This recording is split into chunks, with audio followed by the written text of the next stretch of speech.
And hello, fellow aviators. The Ref Summer here. Welcome to this Friday night flight. Tonight we're flying between Charlotte, North Carolina, and Key West, Florida, down far south here in the continental United States. And we'll be using this is FS Dreamteam doing the scenery for both legs here. Here's a quick little drone flight around the Charlotte Douglas International Airport. You can see quite a few things to explore here.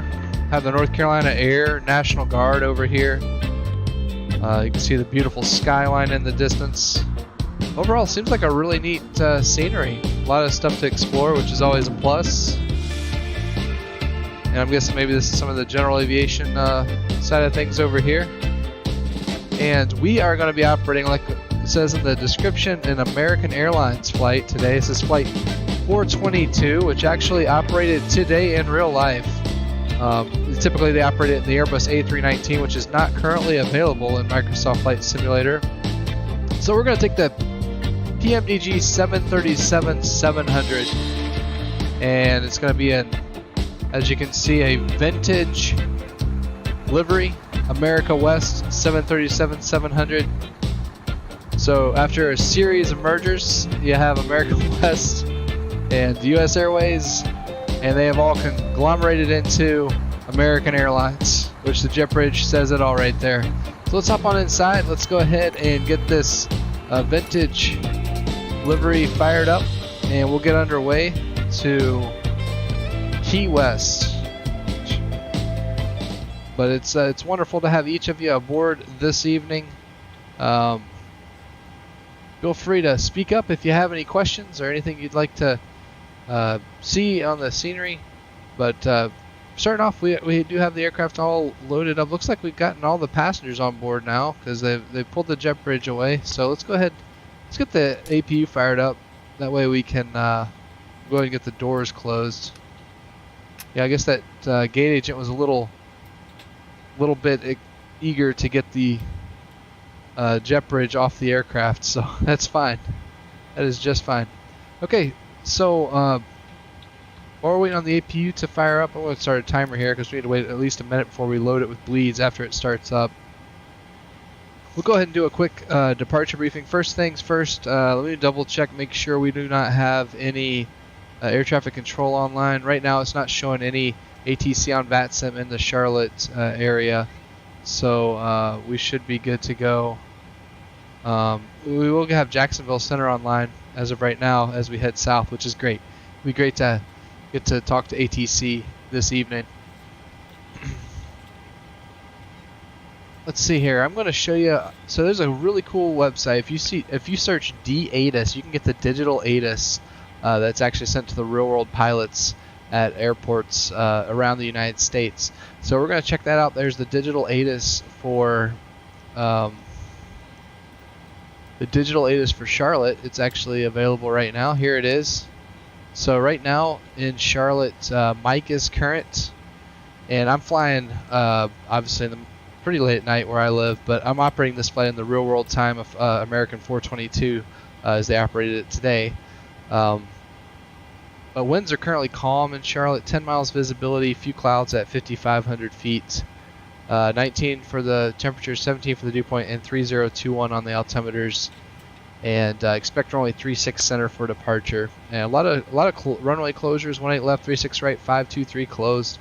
So must be a lot of work going on. And the associated taxiways. None of that's simulated tonight in the Microsoft Flight Simulator. So that's all right. And I already have the altimeters set to 3021. Let me make sure let's check that really quickly, make sure we're showing that before we move on. And I'll pull up the release. Yep, there's 3021 set across the board, left, center, and right. And let's go ahead and check out the, let's do the departure briefing. I'll show you all the release here. Alright, thank you. So flight attendant said they're ready in the back, so we'll be ready here in just a minute too. Alright, so here's the release. There's our routes today. We're pretty much going down the pretty much due south, as you can see, across Georgia, and then the western coast of Florida, and then over the water for that last little bit into Key West. So number looks, flight crew names look correct. This is the right flight number, Charlotte to Key West. No MEL items today. This is a good aircraft. We're going up to flight level 380. Zero fuel is at 116,779.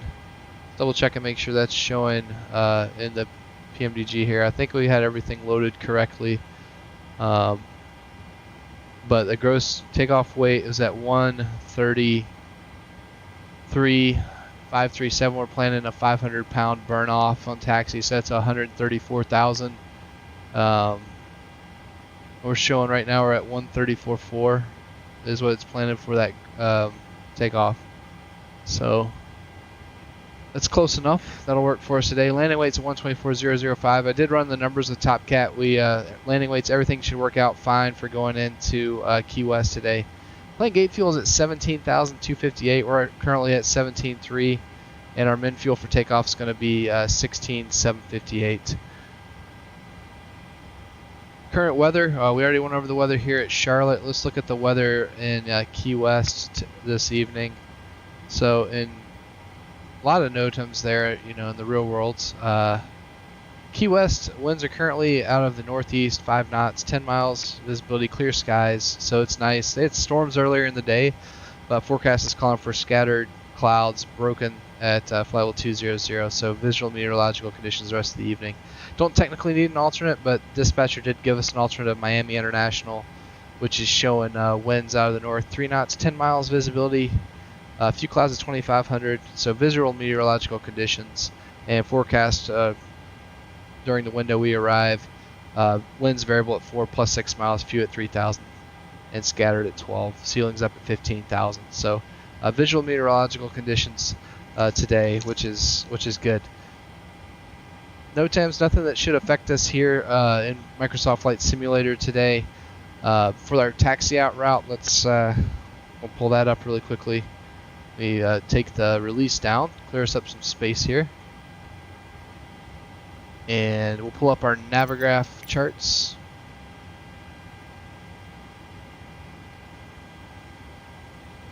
Alright, Navigraph charts showing for our taxi out. So we're here at gate number, we're at Charlie 8 today. So when we push back, okay, so this is something that's crazy in real life. If you ever operate in Charlotte, you see these little symbols here, like little telephone symbols back and forth. Each one of these is a different ramp and a different ramp frequency that you'd contact. And I have had the privilege of getting to operate here in real life before. They taxied us through, I forget how many times we had to change ramp frequencies, but it was crazy. Anyways, we don't have to fool with that tonight, thankfully, in VATSIM. So we'll push back Charlie 8. And let's see, we're going all the way down to 36 center. So we'll probably exit here at spot 22. I'm not even going to have to fool with all. See, you have to go to these spots here and call them, and we'll exit at 22, join Mike, and left turn Echo down to 36 center. There's a hot spot right there, hot spot number 2. Let's check that out really quickly. I think it's going to be on the 10.9 alpha page, so let me pull that up really quickly. 10.9 alpha is showing hotspot 2, pilots exiting 18 center, 36 center on Sierra, mistakenly turned left on Echo 5. Okay, so that's for aircraft exiting the runway. But we'll make sure we check before we cross runway 5 there, and Echo 1 down to the end of 36 center. 10,000 feet of runway, plenty of runway, standard abort criteria, so if we have an issue at or below 80 knots, we'll abort for a variety of reasons. Above 80 knots only for severe engine damage or fire, or the inability of the aircraft to get or stay airborne.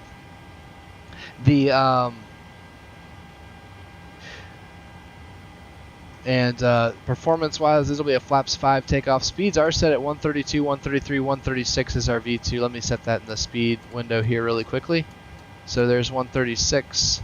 And trim's going to be at 5.63, which I need to set that. Let's go ahead and set that really quickly. I'll check and make sure the trim cutout switch works. There we go.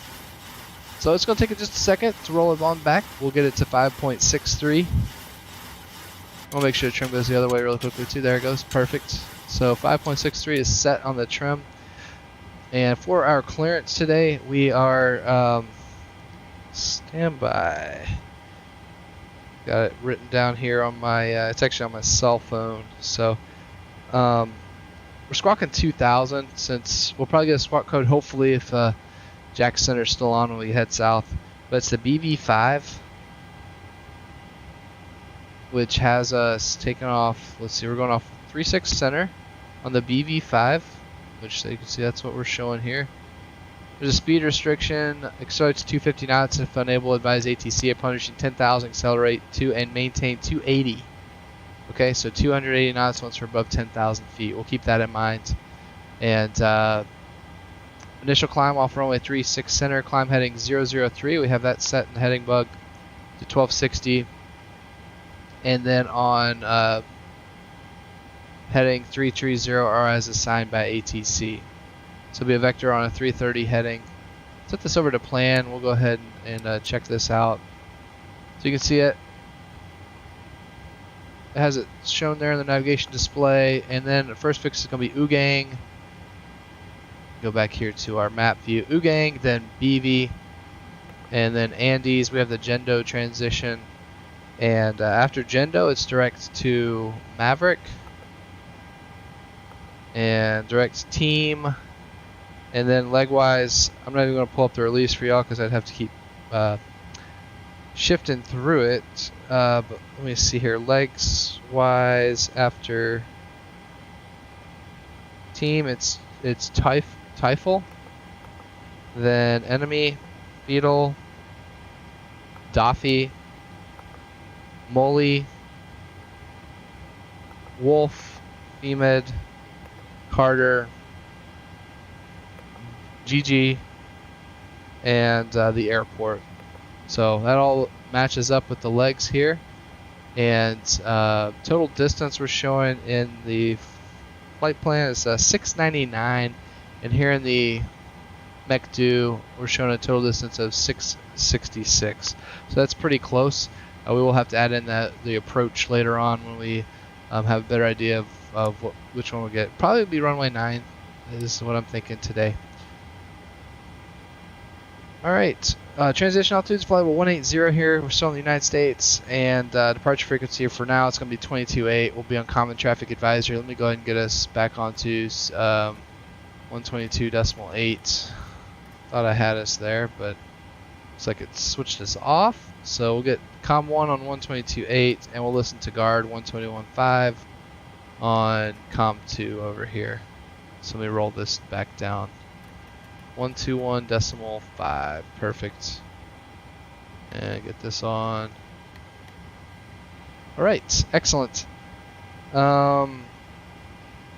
If y'all don't have any questions, it's the engine out procedure is it's standard. So we'll just continue runway heading and accelerate. We'll climb up to 3,900 feet at least and come back to land. So that's our MSA in this area around Charlotte runway.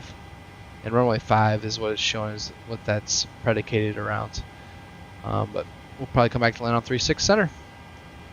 All right, let's go ahead and we're going to be I'll be using a special checklist procedure today for an event I'm participating in November, the World Flight. So I'm going to be using those checklists just to practice those procedures. So pre-flight check. Let's go ahead and clear this out. Interior and exterior inspections complete. Circuit breakers are checked. Nav and display switches are norm and auto. Passenger signs on. Window heat on. Engine bleed air switches on. Pressurization panel set. Pressurization mode selector auto. Mode control panel set. Oxygen mask is checked. Altimeter is 3021. Cross checked. Flight nav instruments checked. Warning and annunciator lights checked. Speed brake down. Takeoff warning checked and closed. Engine start levers cut off. Stab trim cutoff switch is normal. Fire warning checked. Radio transponders set. Rotor and aileron trim free and 0. Parking brake is set. Pressure's gotten low again because the B pump's off. but we still have our chocks on. Windows closed and locked. Flight attendant briefing complete. Departure briefing complete. Logbook secure H's. One thing I want to check before we get going, just make sure that nothing is deferred here or broken in the PMDG failure page. Yep, nothing's active. Logbook secure H is on board, and fuel required. We have 17.3 on board, and min fuel is going to be 16.7.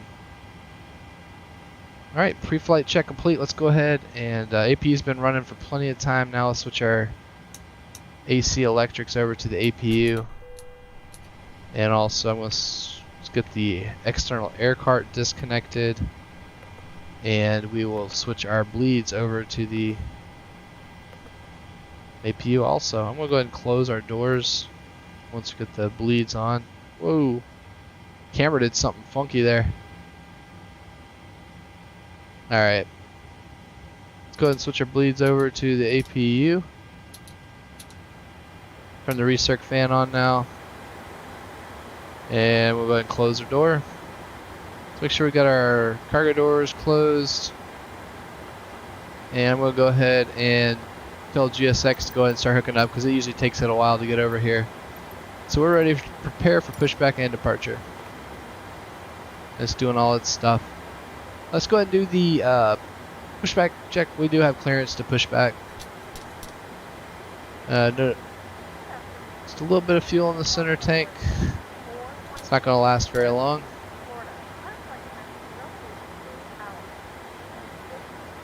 Get our B pumps on. We're clear down there. Go ahead and get the anti-collision light on and transponder. Here, pushback check. Doors closed. Hydraulic panel set. Fuel panel set. Flight deck door closed. I think the 700. Yes. Oh no, they made it in op now.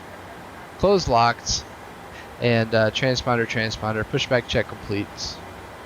Just waiting on the. Yeah. How much pound? Oh, we only have 900 pounds in there. Okay. Yeah, we'll just leave those off then. Alright, look at this beautiful livery here. America West 737-700. So there goes our ground crew hooking us up. I think we're the only one on VATSIM here today in Charlotte. So we're scheduled to get down to Key West at 3:52 local time.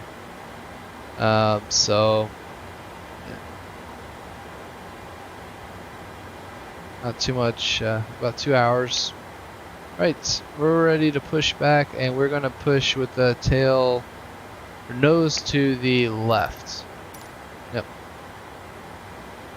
And I do not hear any remove the chocks. Now let me make an announcement on Common Traffic Advisory. Double check that no one's online here. Okay, perfect. And Charlotte traffic, American 422 pushing back, gate Charlie 8 push and start, Charlotte. Alright, we're ready to roll. Alright, brakes release, clear to push. Here we go. Alright, clear to start 2, then 1. Start 2, then 1. Here we go.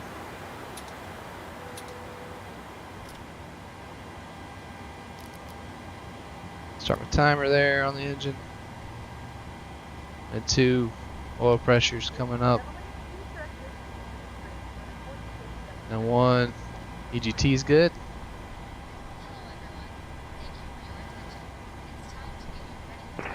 Charlotte traffic American 1715, 10 miles out, 36 center, Charlotte. Cool, so someone's coming in to land 36 center, so we'll be heads up for them. Our N2's up at 28 now. We'll go ahead and throw the fuel in. And fuel flow, light up.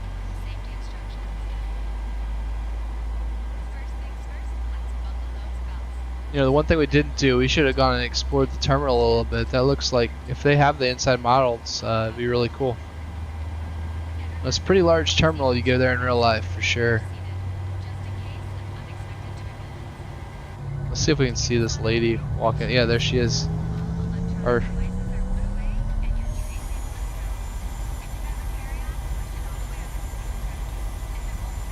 N1 seems really high.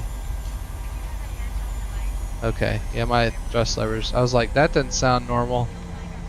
Okay, that was something with my Honeycomb Bravo. My my kid was in here earlier playing with she already likes airplanes, which that's cool. All right, let's go ahead and start one.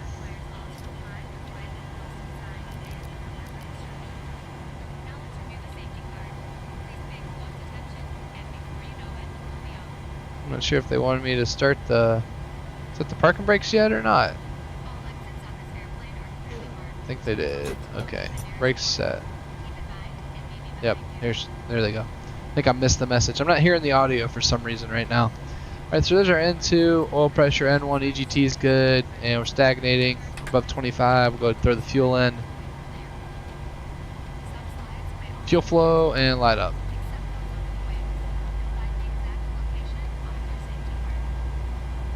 Comes the American, it's like a 777 maybe? That's really nice looking, look at that. Wow. Yeah, this is an American Airlines hub, so we're driving the flashy vintage paint today. All right, there they go, pushing back. Charlotte traffic connect 1715, 5 miles out, 367. All right, EGT's rolling back. Let's go ahead and do that after start flow. Let's get the airflow going in the airflow for the passengers. That's always huge. Check our generators. There we go. Check everything. It all looks good, and I'm going to go ahead and kill the APU.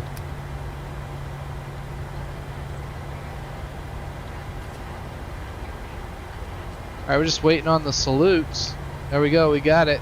I guess she's going to move out of the way here soon. There she goes. Excellent.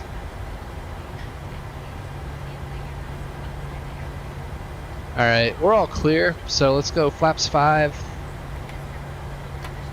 Watch your knees. I'm going to check the controls really quickly. Set my keyboard back up here. Alright, watch your knees. Here we go. Check the elevators, ailerons, and let's check the rudders. Excellent. And after start, check.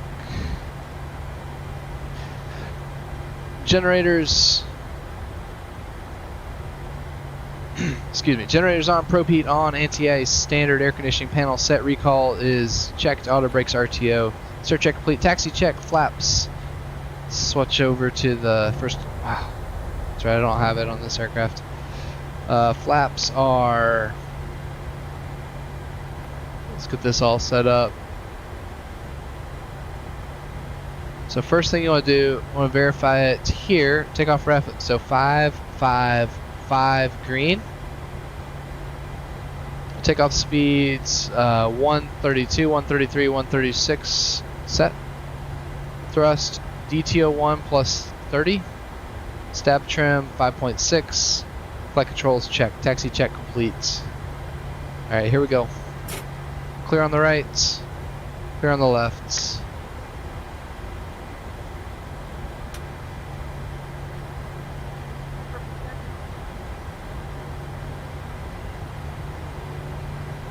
Make sure, I hope my tiller wheel's still working.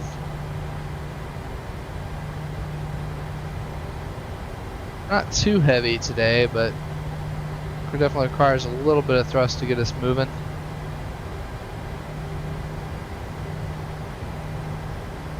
Alright, so we're pretty much straight out, and then we'll take a right at the end of the terminal here to follow the route as briefed.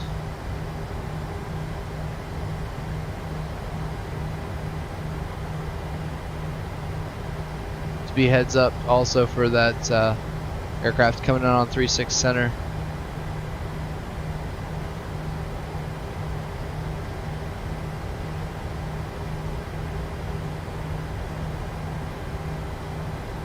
I'm kind of wondering if they're going to have any of the ramp markings here. in the sim, in this FS Dreamteam scenery. It looks really nice. Let's take a peek outside. There we are.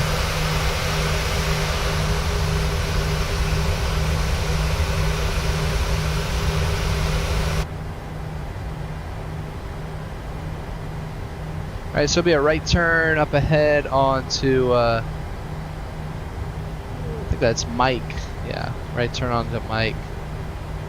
Here we go, there's the American. Ready to cross runway 5.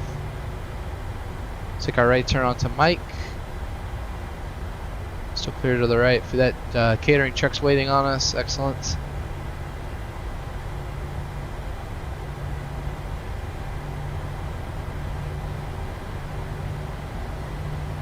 And we're actually going to continue now just off to the left up ahead. I'm not sure what's going on with the scenery right there, but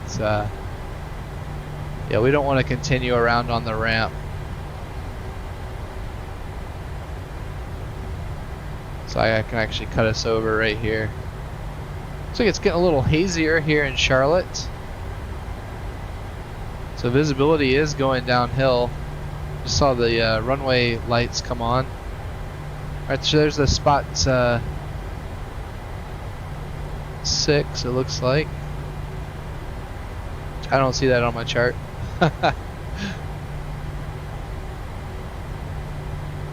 Alright, so we'll just continue here on Mike for a little ways. And it'll eventually be the left turn onto Echo. Let me make an announcement. Charlotte traffic, American 422 Boeing 737 taxiing from terminal via Mike Echo to runway 36 center. We'll hold short runway 5. Charlotte.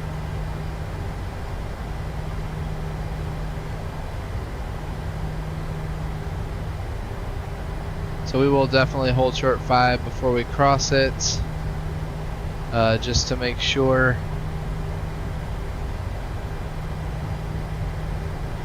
So I do like the scenery. You can see there's some really nice definition of the elevation changes. Like if you got off the taxiway here, you'd be in trouble. I think it'd be game over, just like in real life, you know. So that's really cool to see. And that brief flyby we did in the intro to the flight, it looks pretty cool. I mean, there's a lot to explore here. I'll definitely have to spend a little more time here. I was toying whether to fly this flight in X-Plane 12 or not. I was going to maybe use the TOLUS A319, but I think I might do that later on in the next week or so, just to compare. I did get some ortho scenery for North Carolina, South Carolina, Georgia, and I have the Orbix scenery for Florida. Right, there's the ILS hold short. No need to worry about that right now. And we'll be taking the left on Echo, so it'll be the second left up ahead. And once we get onto Echo, it'll be pretty soon thereafter we'll need to hold short runway 5. So this is that hot spot we briefed. That's in particular for aircraft exiting 36 center or 18 center. Alright, here comes our hold short mark.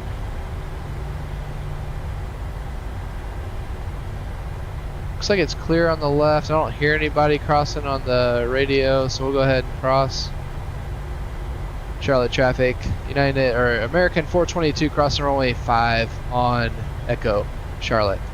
Get some lights on when we cross the runway here.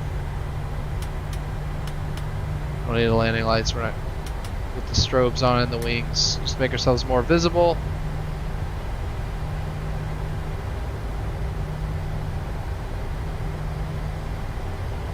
Now we'll just keep our speed up to get across here. Alright, excellent. Alright, we're clear.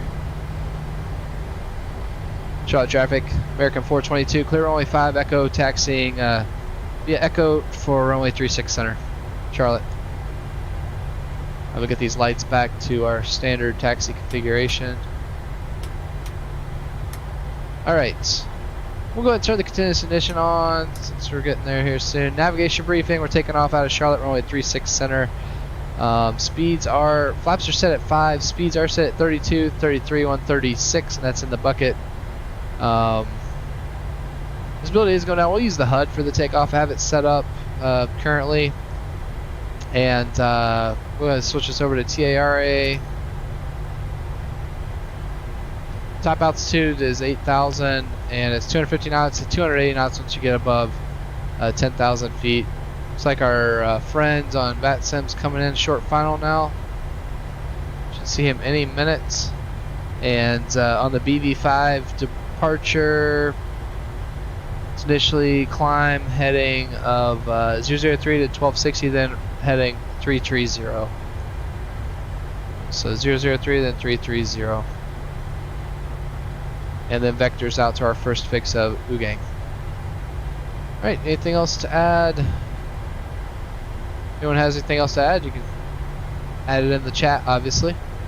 If not, let's go ahead and do the...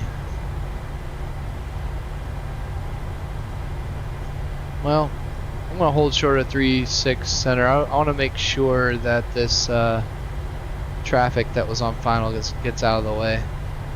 That we're not going to pull out on the runway in front of him or something.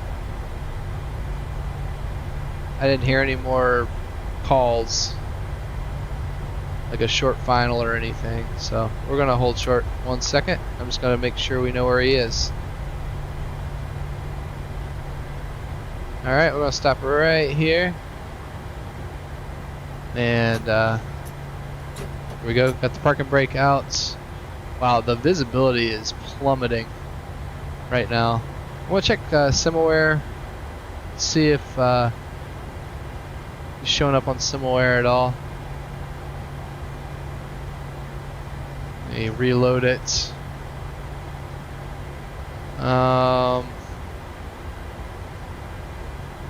Looks like he might have already landed. Okay. So, yep, he's already at the gate. Perfect.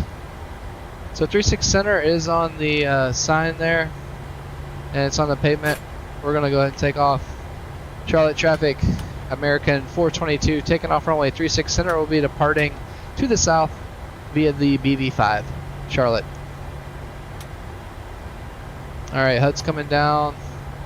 Get our strobes on. Wow, sorry about that.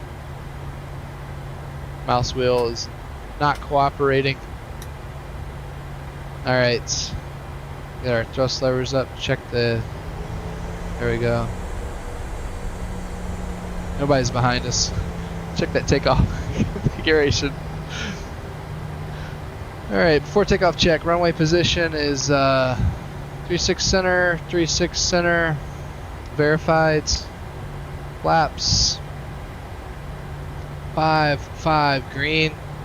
Navigation briefing complete. Takeoff warning checked. Auto throttle armed. Engine start switch is continuous. Transponder TARA and flight attendant. Double check that they are ready to go really quickly.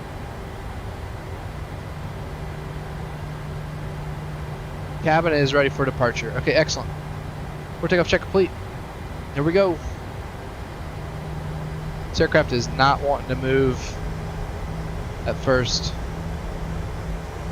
I'm going to use a lot of thrust to get us going. See, I'm already up at 33% N1.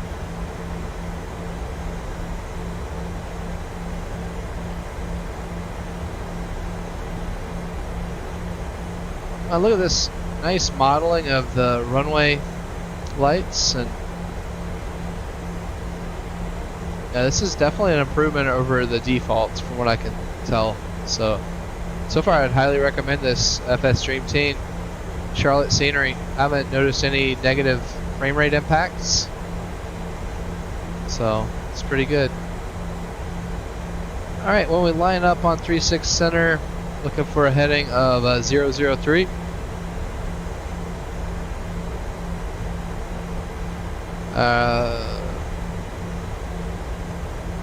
There we are. 36 center is verified. I have controls. Here we go.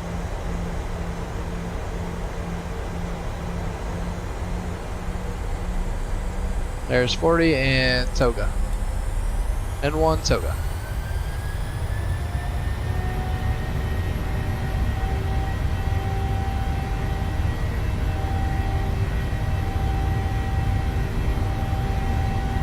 knots. Check throttle hold, thrust normal.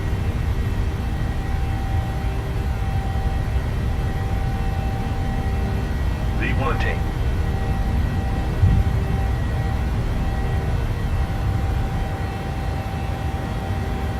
Positive rate of climb. Gear up.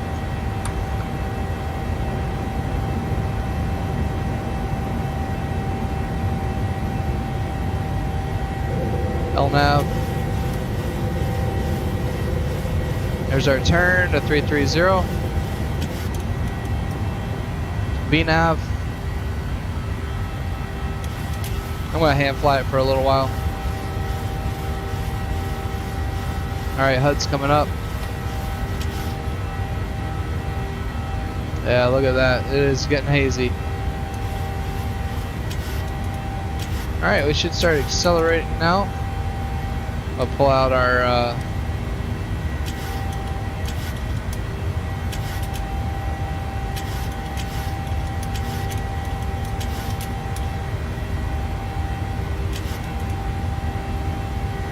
Alright, Udang's down there to the left. Let's go ahead, let's go direct to Udang. Executes. Let's start that turn. There's no traffic out here. Man, you just can't beat the scenery in Microsoft Flight Simulator 2020 though, I'll say that. It's top notch. Alright, flaps 1.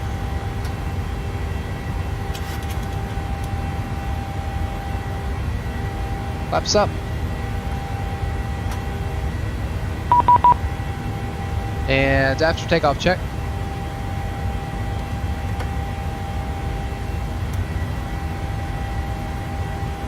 Actually gonna go autopilot on now. Autopilot's on. After takeoff check, turn the ignition off.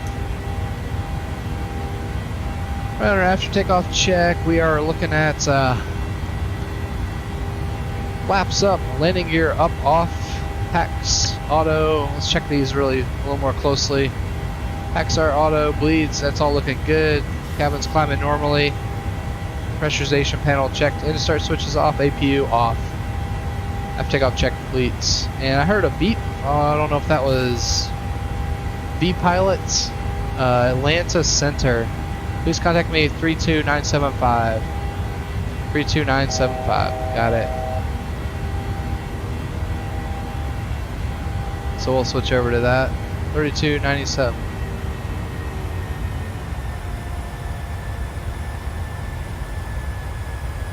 Airport descend via the set to arrival, the Atlanta altimeter 3019.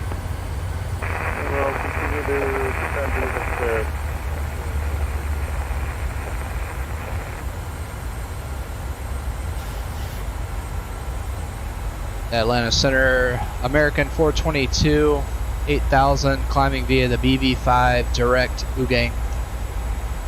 American 422, Atlanta Center, hello, squawk 2034. 2034, American 422. Alright, 2034. Womacola, hey man, welcome aboard. Welcome aboard, glad to have you. So 2034, let me get this set here. 2034, perfect. So you were just in Charlotte yesterday? Well, now you're back virtually, right? So we're at our top altitude now of 8,000 on the BV5. Yeah, it's getting, I think it's foggy. So this is the real world weather. So right now, you know, it's after midnight in Charlotte. So I'm sure this is just that fog settling in. It's a nice, clear evening. So that's normal. Okay.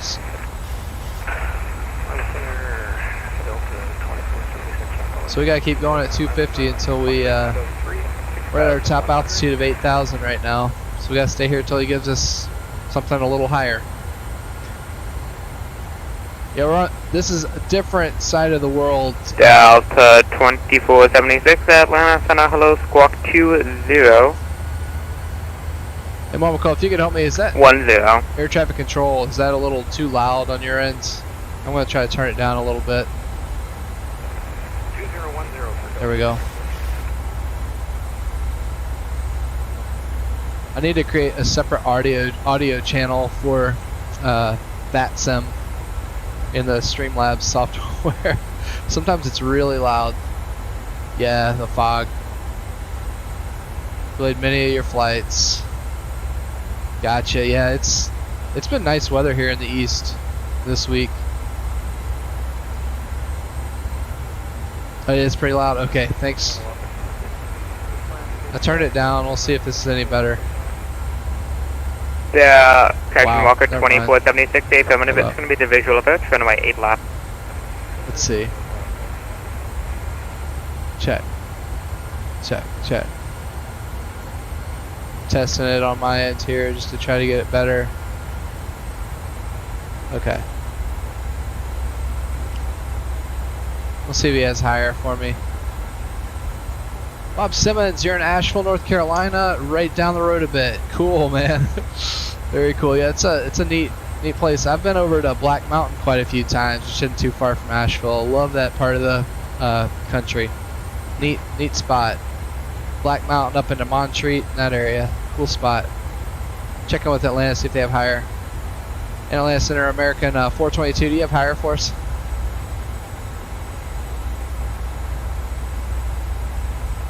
Oh, you're in Greenville. Nice. American 422, radar contact 15 miles southwest of the Charlotte Airport.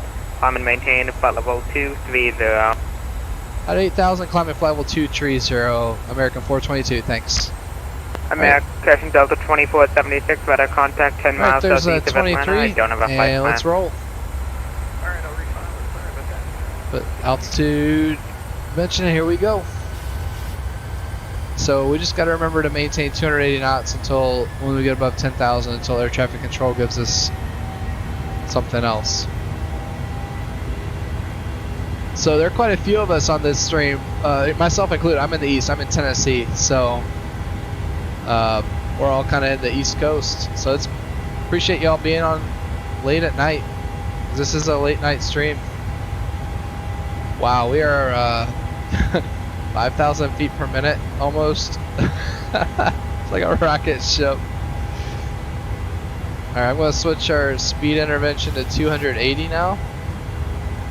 That's what we're supposed to maintain. If it will do it. Here it goes. We're starting our pitch down. There's 10,000. Let's go ahead and give the flight attendants the bells. Momocall, you had to wait in Charlotte for 5 hours for your flight Delta home. 2476, Wow.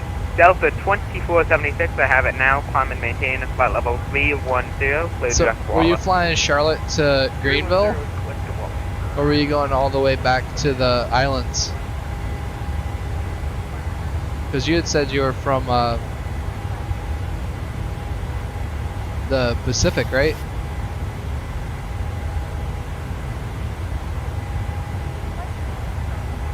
Oh, let's see here. I'm going to move the heading bug.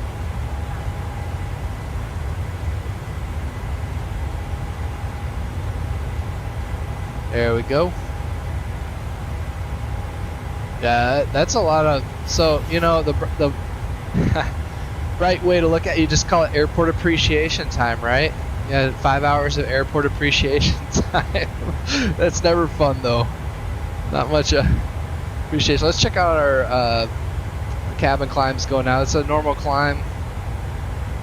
I gotta say, I'm looking forward to this flight. Looking forward to flying into Key West in the 737. Never landed this aircraft there. Performance data was saying that this should not be a problem, but we're just gonna have to be on task when we're going in there for sure. Let's see. Your Momocall parents are from Micronesia. I was born here. Cool. True. Awesome. Yeah, I remember. I think you first hopped aboard when I was doing the island hopper routes, the United Island hopper routes, and you had said something about your connections out there. So that's awesome, man. Very cool. So we're on the complete opposite, quite a few miles away here in Charlotte.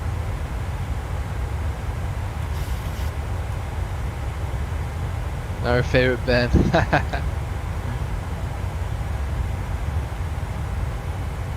I'm gonna go outside. You can see this is the vintage America West livery. So I mean, I guess you could technically still see this with American flying it, right? Because they all merged. But here it is. Pretty cool looking. American 422, Jacksonville Connects offline, radar 7 terminated, check what's the change approved. American 422, good day. Alright, well that's a bummer. So Jack Center hopped off. So I was thinking we'd maybe catch him up later. Momocolo, yes, you showed your mom that whole stream. Awesome. Well, cool. Thanks for sharing it. I appreciate that. Have you been flying any? I think you said you were flying on the Xbox, right? Get our lights back to standard here. Your standard so far, our climb check altimeters are 29 or 9 or 2, cross checks, and lights are set. Climb check's complete. And we're going to do just a normal climb now. Since air traffic controls, we're out of their jurisdiction. We're going to say normal speed. Yeah, that is vintage. You can see it looks like that's 1990s right there, isn't it? You can see the 90s flare. I'm pretty sure, if I remember correctly, the Phoenix Suns used to play in like America West Arena. Like I think America West Airlines sponsored the Phoenix Suns Arena back in the day. Should be cool. And hey, we're flying out of Charlotte, home of the great Muggsy Bogues. Man, wow. He was like 5 foot.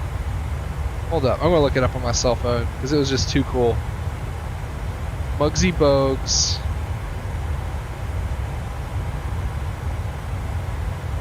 Okay. Muggsy Bogues was 5'3" and was tearing it up in the NBA back in the 90s. Back when this livery right here was all the rage. So, it's very fitting to be flying this out of Charlotte. And unfortunately, I haven't had time lately, Momocolo, is what you say, for flying. Yeah, no worries. Well, hope you can get it going. I wonder if they'll ever get the PMDG 737 over to the Xbox or not. This is a cool flight. You know what? So we're gonna continue our climb now to flight level 380. That's our final. There we go. 380 is set.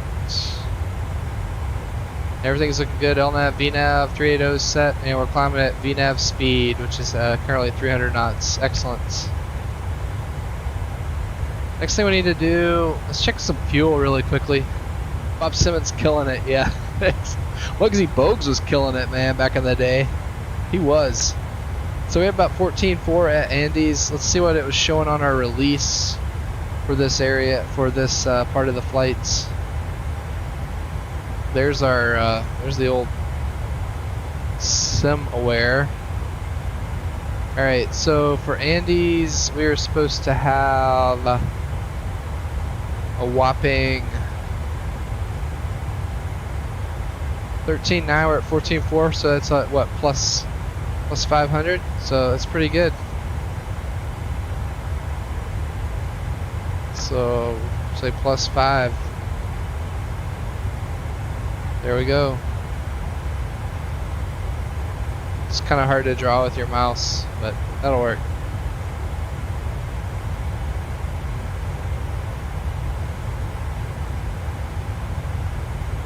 Alright, I'm gonna get some music playing now that we're up above flight level 180, and just kind of enjoying the scenery. Kind of wondering, let's see what airports we have down below us. That'll give us an idea. We're coming up on Columbia, South Carolina now. Here pretty soon.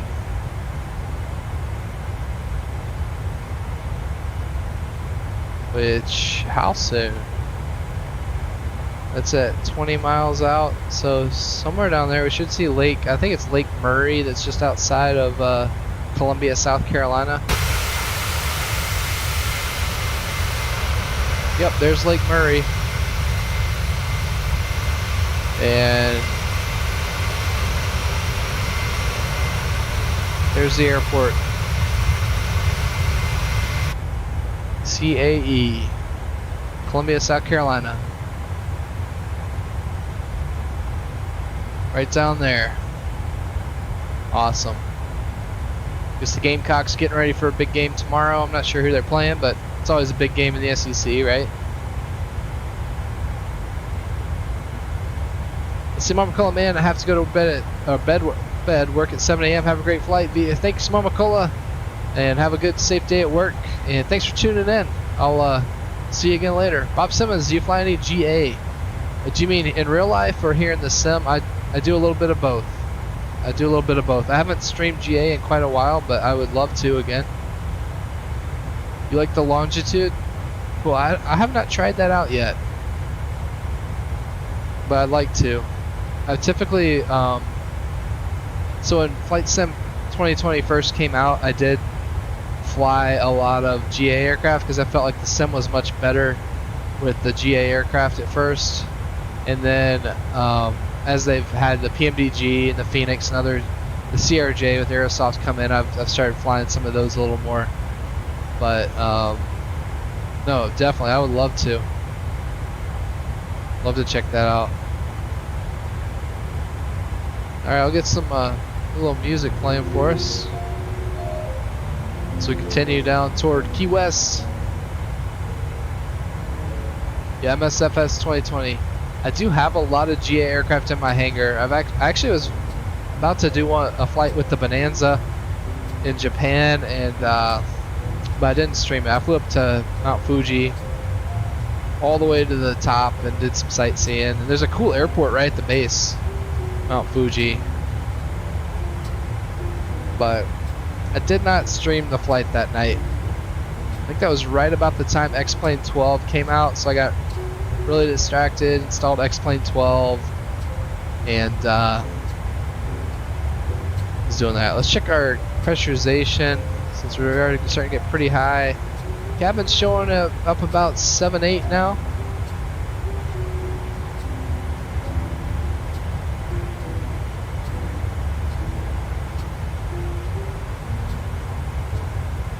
Man, this is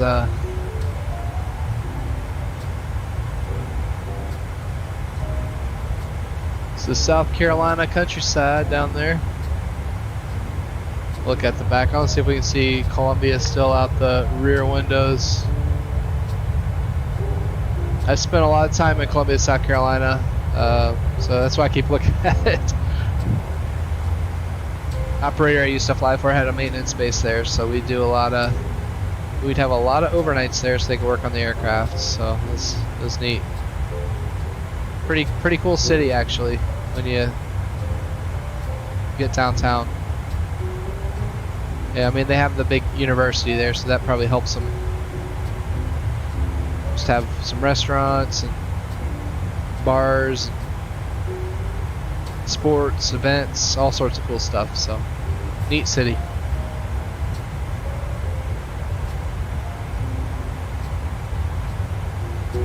Looks like our next fix is Maverick.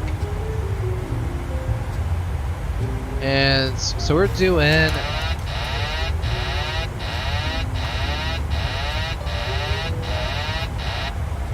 sorry, I bumped my elbow, bumped the trim wheel. That'll wake you up. I guess that's the point of that alarm. So what do I fly in real life? Currently, only things I fly, so I did fly the CRJs, the 200, 700, and 900, and then, but I'm no longer fly for the airline, so I had a career change by choice.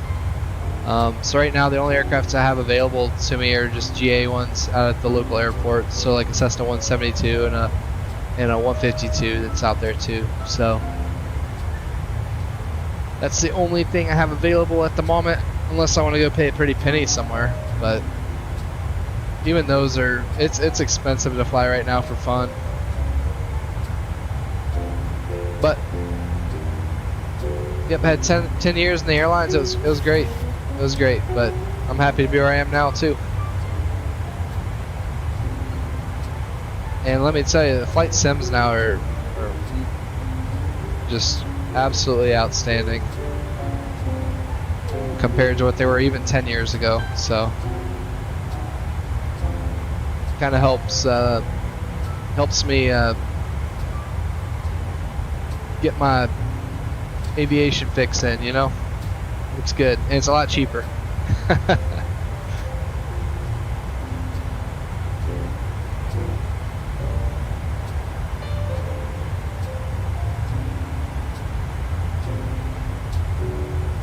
let's take a look at Bob Simmons. Cool, man. Wish I could. Yeah, it's fun. It's just, I'm telling you, the cost of getting your license really has gone up. But if you do it, just go somewhere where you can knock it out quickly, because if you start dragging it out, it gets really expensive.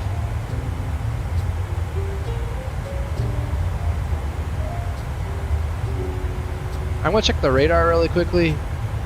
We'll pull it up on the screen for you all. We'll see what's going on down in Florida. There was some convective activity earlier. Mostly we get in the central part of the state. I think that's still what we're going to be seeing. So the time of day is kind of deceptive on this stream, because the real world weather is actually at 12:30 a.m. Eastern. So here we are. You can see, the visibility is starting to go down in North Carolina where we were. Looks like the clouds are going to start up when we get a little further south into South Carolina and also into Georgia, and then the convective activity is going to be off that west coast, which we're going to be skirting it. There's a convective segment right now showing tops up to flight level 370. We're going to be up at 380, so we should be above it. And honestly, Microsoft Flight Simulator doesn't do a great job of modeling thunderstorms right now, so I don't think the tops will be a factor at all for us. Naples is in pretty bad shape right now. Actually, it's not bad. See, it's just at 400 feet. Yeah, it's not bad. Not showing any. Miami is our alternate. It's not looking bad. Everything's looking good down in Key West, so that's good to see.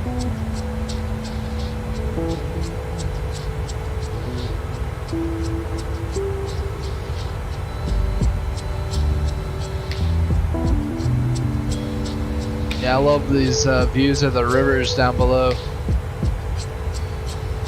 You know, there are a bunch of gators in those rivers probably. Get down to southern South Carolina. I think we can see the coast out there. Yep. There's the Atlantic coast. All right, that's 37 or 38.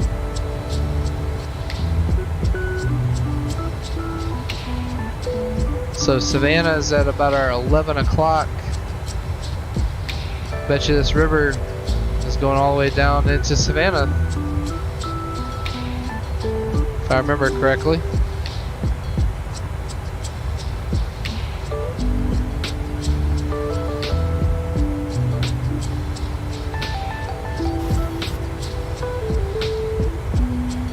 Alright, we'll check our fuel when we get to the top of climb.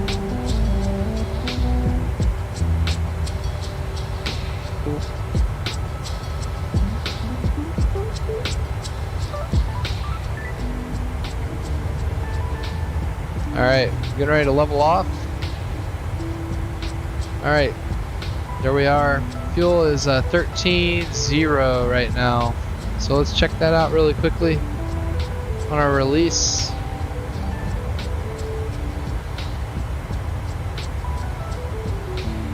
Pull it up on our window here. Alright. Let's top a climb. The winds were forecast to be 269.19. Looks like we're pretty close to that. And 13.0 is what we had. But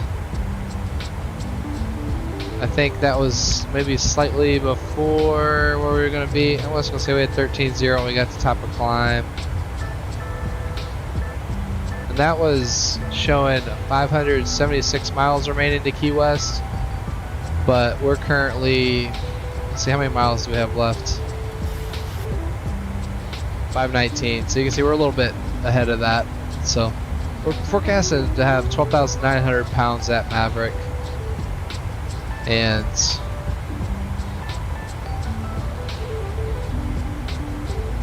what was it showing on here? 12.4, so we're still showing about 500 ahead, so that's good. We'll just keep checking that, and see those clouds are starting to develop again, just as we saw in the satellite image earlier when we were checking the weather.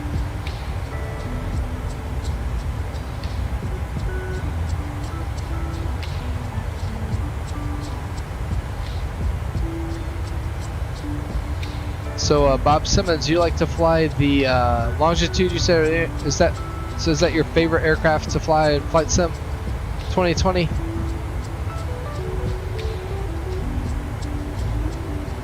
It's probably Savannah back over there. Home of Gulfstream.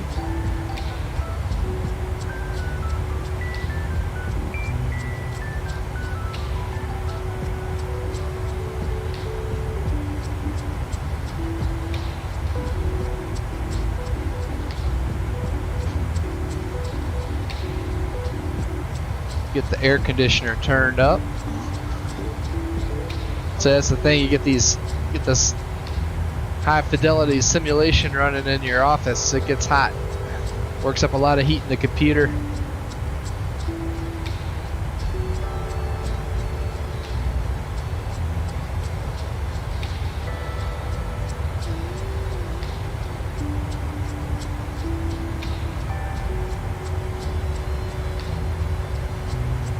Let's check the sim aware. Let's see if there's anybody else.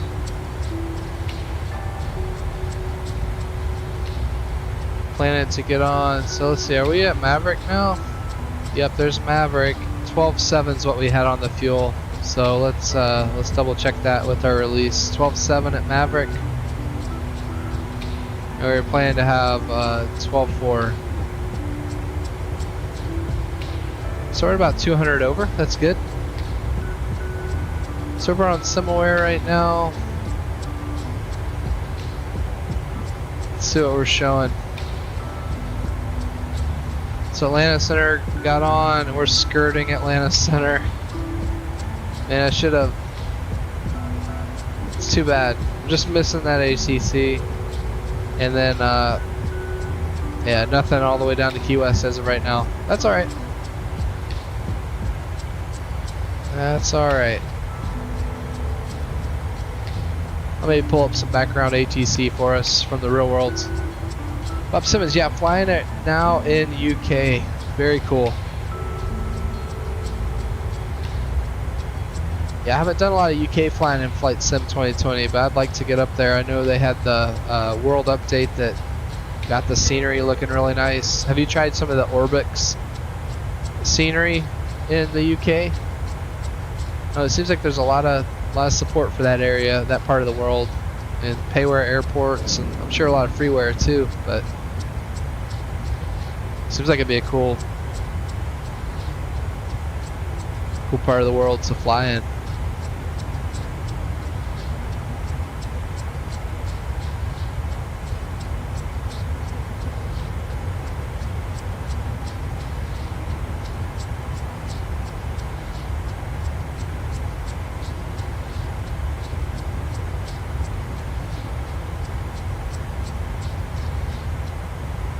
Kind of wondering, let's see where we are. I'm gonna pull up the Navigraph chart really quickly,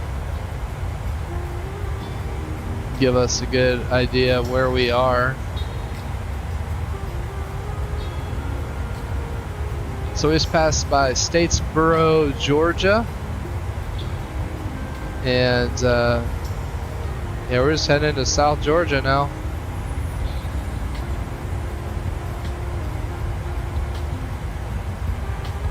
So I'll kind of give you all an idea where we're at.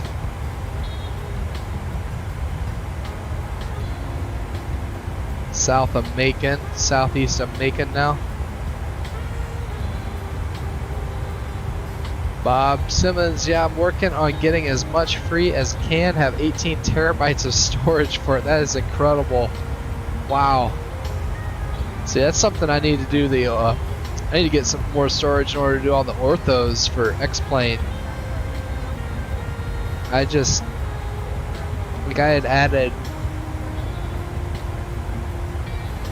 orthos for North, South, Carolinas, and Georgia, and it took up, I was amazed how much space just getting those few states took up. So I think you have most for Southeast USA. Very cool. And X-Plane, I'm guessing.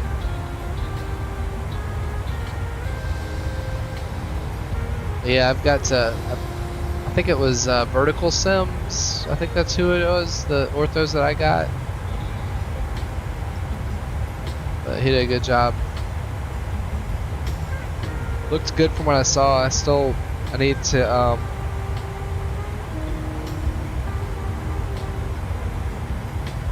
Alright, looks like we just went past another one of our fixes. Let me get back to normal captain view here. Just past team 12.4 on the fuel. So I'll add that in now.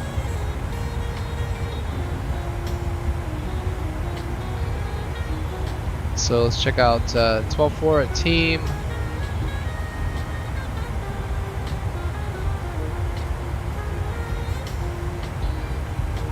Yeah, 2020 getting into X-Plane now. Okay, cool.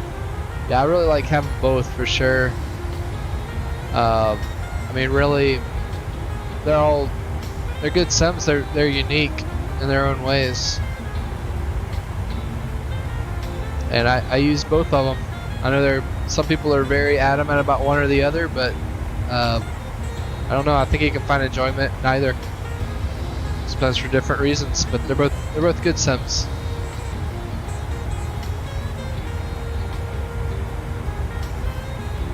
And I will say, like, there's nothing that can replace being in the real aircraft too. So while X-Plane is really good, it's not the same as being in the real plane. And even the multi-million-dollar level D simulators at the airlines, they're still different than being in the real plane. Like, you just can't replicate all the variables that you have in an actual aircraft. And so, like, knowing that, I think, helps me enjoy these sims even better. Just knowing, like, you're not going to get perfect feel. I mean, if they can't do it in the multi-million-dollar sims, you're certainly not going to do it in a $60 piece of software. So they do a really good job with what we pay for it, for sure. So for me, it's more about the mental side of it, like getting your checklists and flows, you know, thinking to where you're always staying ahead of the aircraft, working on your air traffic control, radio calls, navigation. You could do a little bit of crew resource management practice. I mean, a lot of times you don't have a crew member with you, but you can pretend like you do, you know? So, yeah, Bob says, I'm not trying to rub it in. I'm just trying to say, like, they're both really good sims. And I've heard some people say, like, X-Plane is the only one that's a simulator. Microsoft Flight Simulator is not a simulator. It's like, no, they're both simulators. I wouldn't call them games. And like, as good as X-Plane is, it's not, like, I don't know. It's not a be-all end-all. So I definitely wouldn't take the people that completely write off Microsoft Flight Simulator 2020 too seriously. That's just my 2 cents. But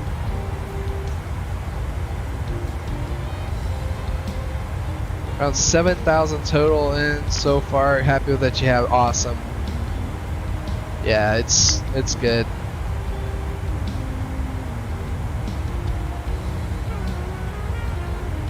Nice flattening out down there. Well, this sure beats driving down to Key West from Charlotte, I must say.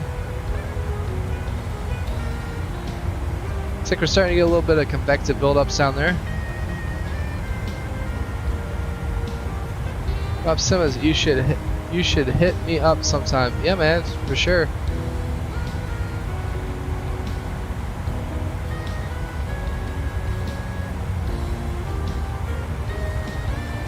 I think you are on the Discord if I remember, so that's a great way to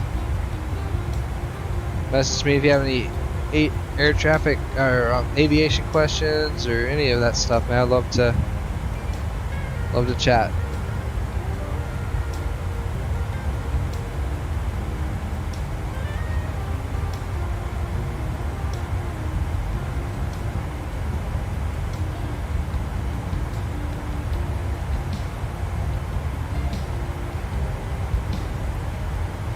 Alright, let's see where we are now. We'll get a view outside the aircraft. See this cool America West.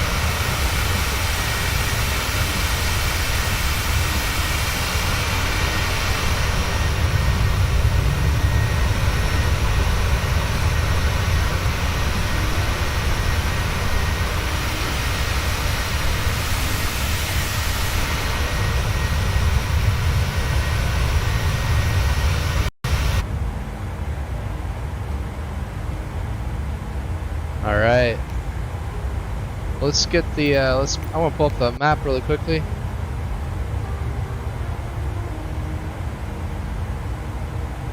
Get down toward Waycross, Georgia, according to Navigraph here. So yeah, we're getting really far south, west of Valdosta. So we'll be into Florida in no time.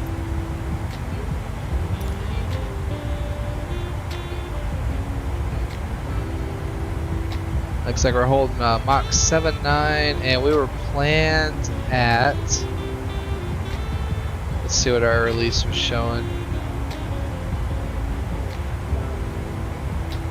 Release showing us planned at Mach 7.9, yeah, 784. So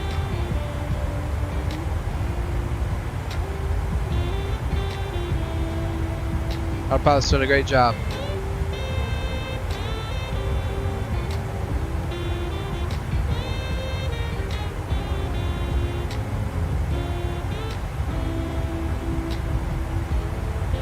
So I'm looking forward to this landing at Key West. Let's I'm gonna pull up the. I'm gonna start pulling up some of the charts for Key West while we're heading down here.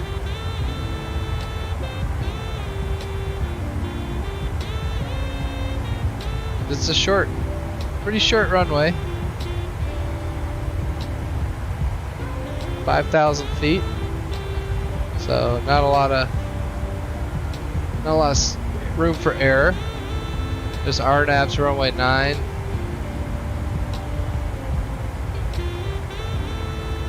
And here we have our overview of the airport. See, it's just flat right on the coast.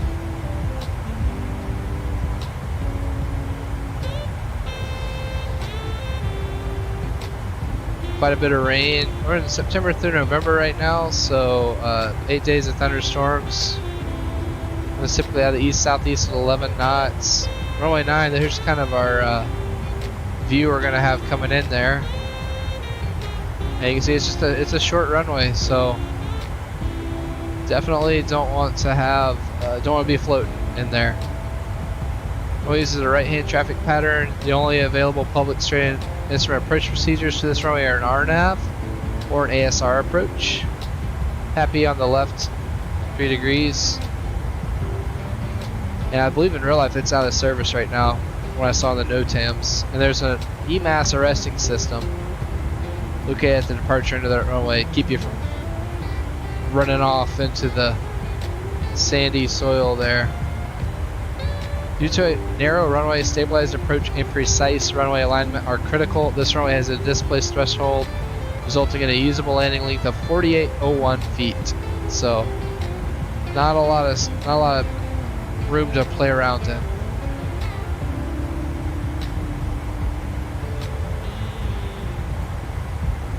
All right, we are in hurricane season right now.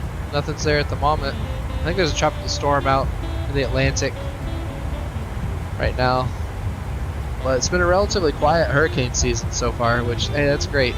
That's great for this part of the world.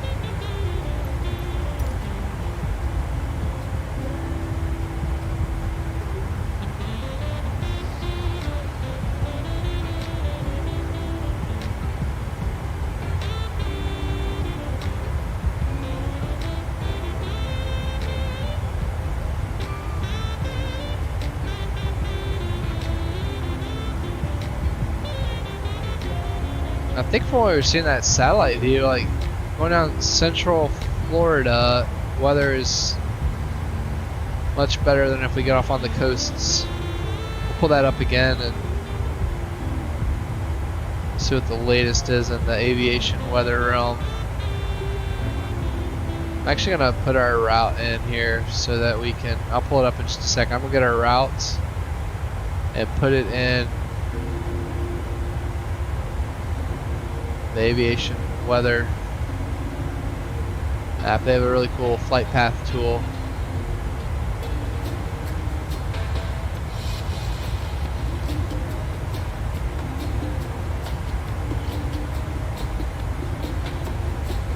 So I'll put that in really quickly. 1 second. Alright, let's see if it works. Make sure it works and I'll pull it up on the screen.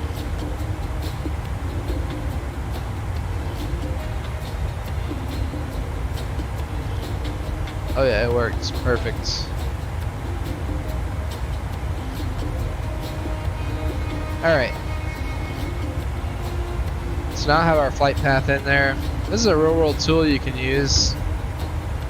Obviously, it's free. You can use it here in Flight Sim 2, which is awesome. So we're down here at the, we just started to see the clouds outside, and this is our route. You can see we're gonna be clear of all the weather that's showing currently, which is excellent.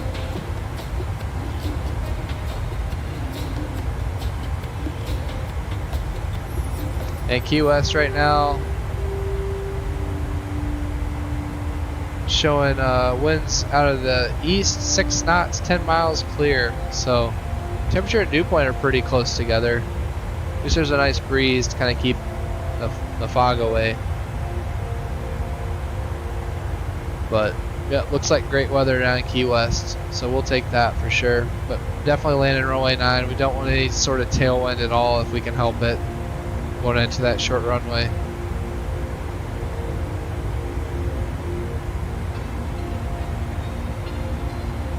The Florida swamps down below. Alright, coming up on enemy. Here we are, 11.5 on the fuel. So let's go ahead and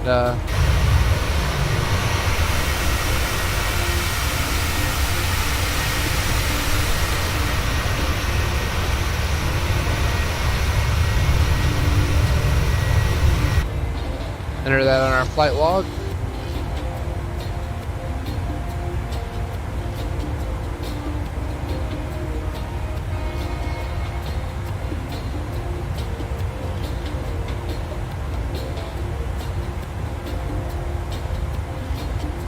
So we're back to about 400 over, which is good.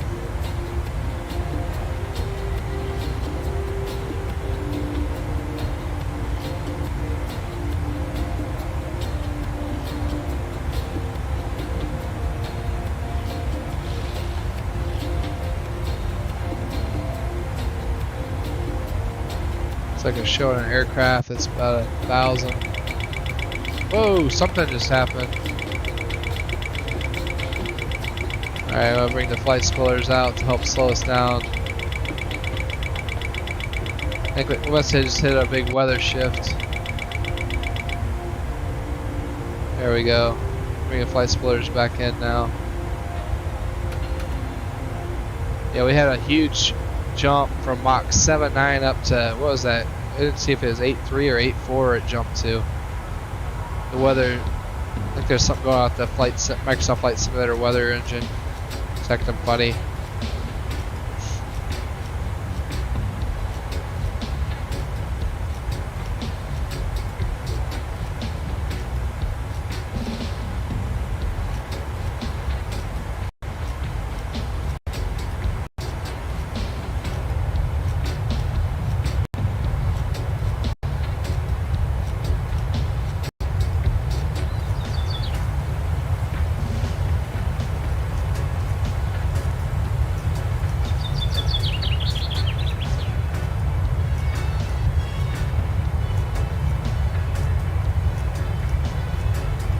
That's my Rex Accu season operating in the background. It comes on at midnight every night. So those are the birds chirping.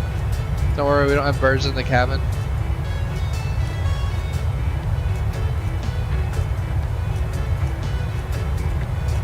Check out the view out the other side. Yeah, a lot of clouds off to the east.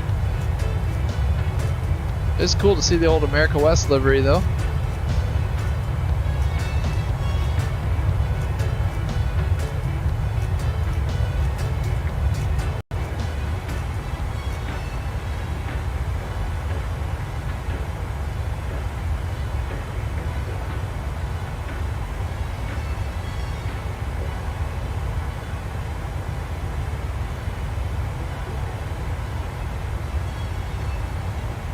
Well, I'm going to go ahead and start, like we were reading there, it's very important to be stabilized coming into Key West, so I do want to go ahead and enter on the fixed page when we want to begin our descent, just so that we don't miss it. We definitely want to always be staying ahead of the aircraft, which is of vital importance. So I'm going to put in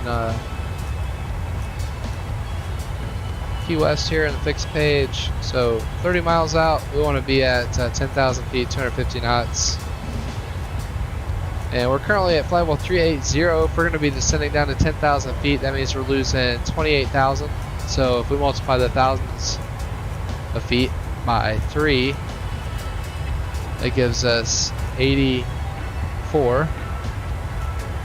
Sorry. 84, and if we add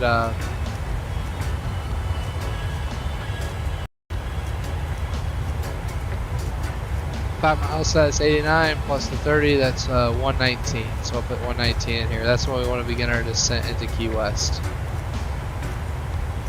Alright, perfect.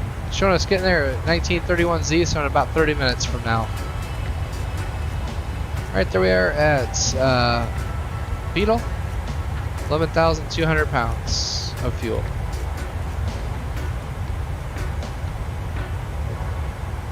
Let's go ahead and enter that in our flight log.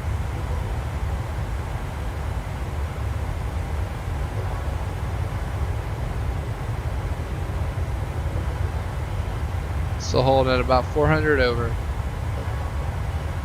Perfect.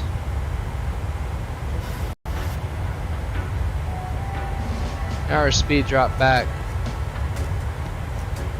We're at 7.4. So I don't know what's going on with the weather. I'm getting a little bit of stuttering on my end too. I've had this happen before when the Microsoft Flight Simulator weather engine's acting funny. And it actually caused the simulator to crash the one other time it happened to me most recently. So hopefully that's not happening today, but we'll just have to see. Looks like the ticker at the top of the screen is still working though, that's good. So we're over halfway there to Key West.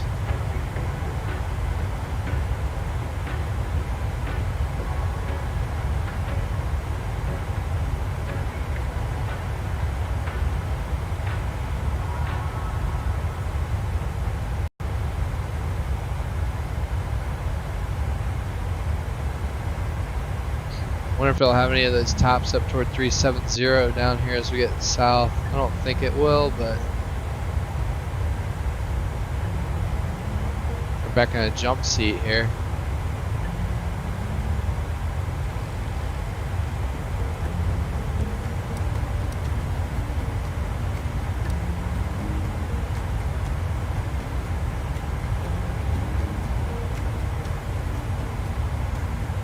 We're starting to see some of the lakes, Central Florida. I wonder if we're getting toward Orlando yet. There's Ocala coming up at about 11:30. Gainesville and the University of Florida right below us off the nose.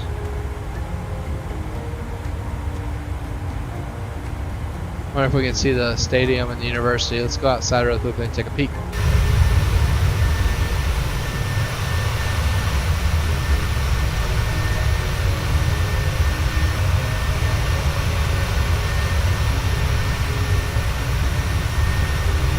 Not seeing anything at first glance. I'm not all that familiar with the city, so I'm not sure what part of town the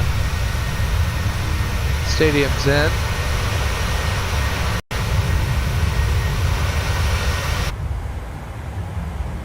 But there's Gainesville, Florida. There's the airport.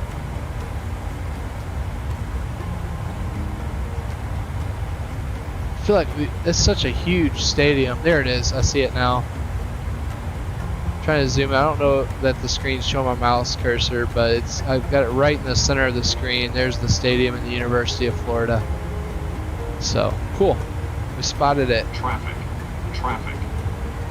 All right, we got somebody 1,200 below, climbing. There they are, right off the edge. Boom.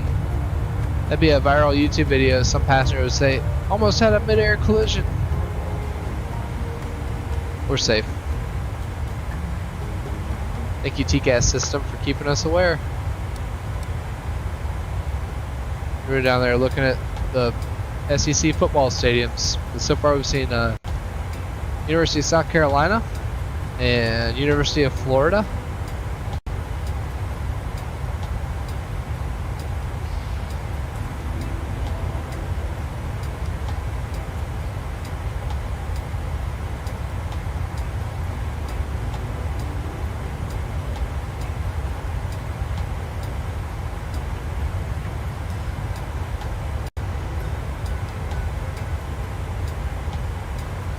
Just enjoy the view off the nose for a second. We'll get a quick drink.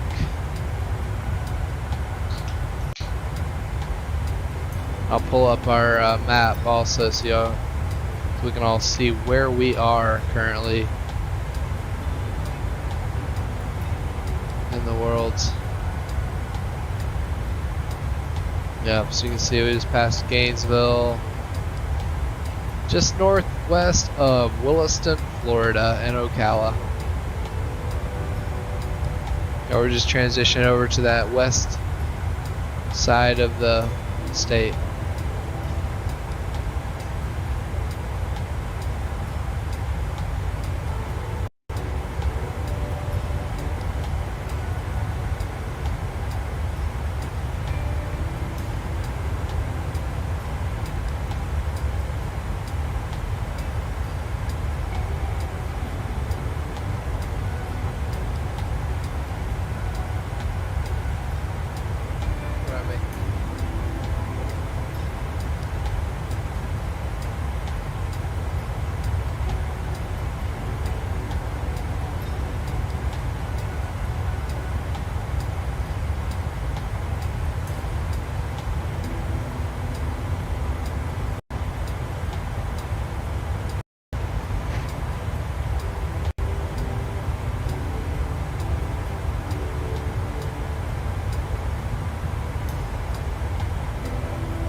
Yeah, I just tried to zoom out a little bit on that map just so we can get a better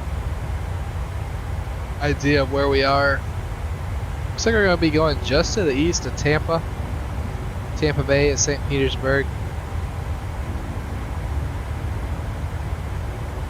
Orlando will be coming up soon off the left side. I don't know if that we'll be able to see it with all the clouds around, but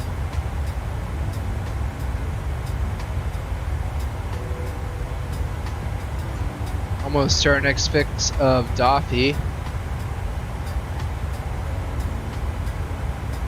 Alright, there's Daffy, and we have 10,600 pounds. Let's update our flight log.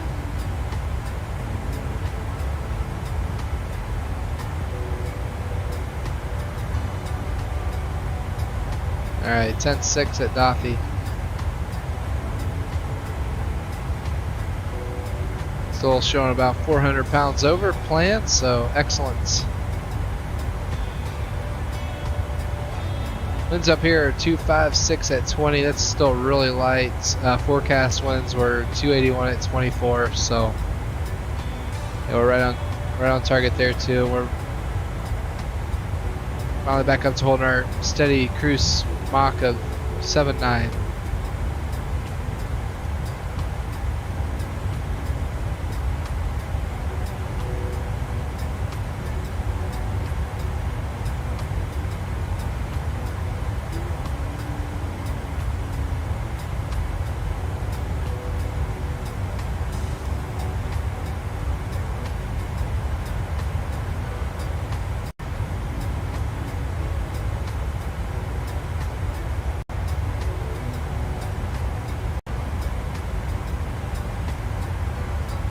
but still is beautiful, beautiful weather up here at Flywheel 380 for sure.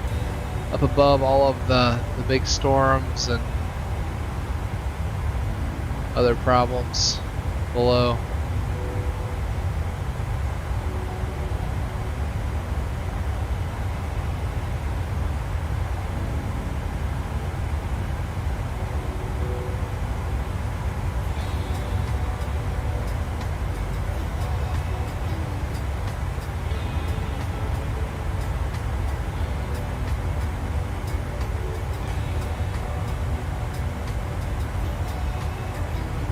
Kind of curious as to whether we'll be able to see Orlando or not. Looks like there's a pretty good sized storms out there to the east of our course for sure.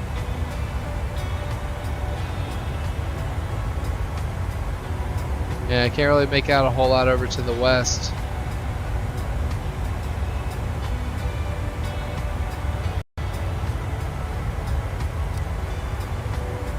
Let's see if I can pull up Orlando. There's Orlando. It's at about our 11 o'clock now. 65, 70 miles out that way, so right in the middle of all that weather.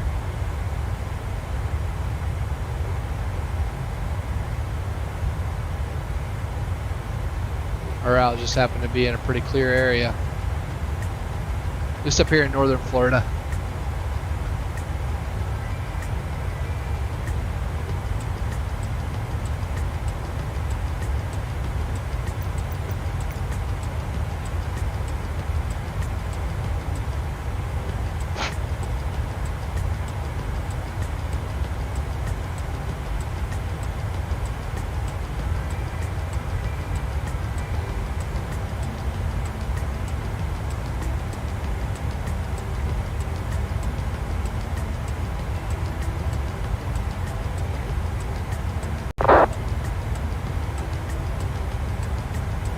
Somebody's communicating there on guard. Looks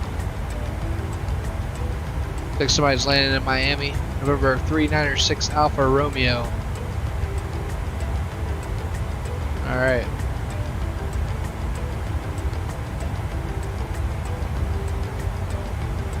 Well, we're making good progress down the Florida coast now.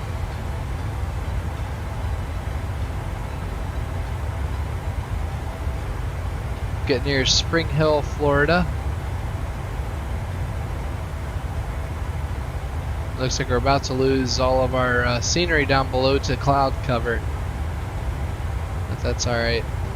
I'd say I can't wait till we get some radar here in Microsoft Flight Simulator. I've heard rumors that should be coming soon.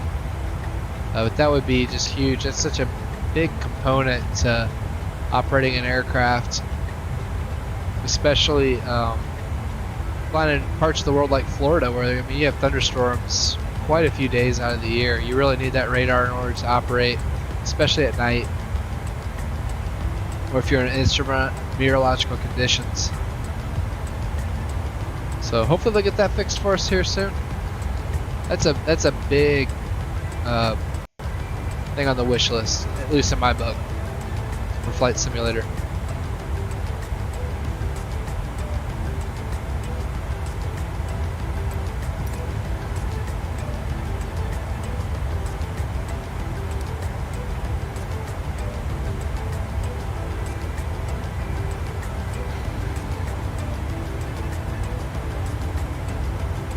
We're about 120 miles now from the start of our descent into US, so they'll be coming up here pretty soon.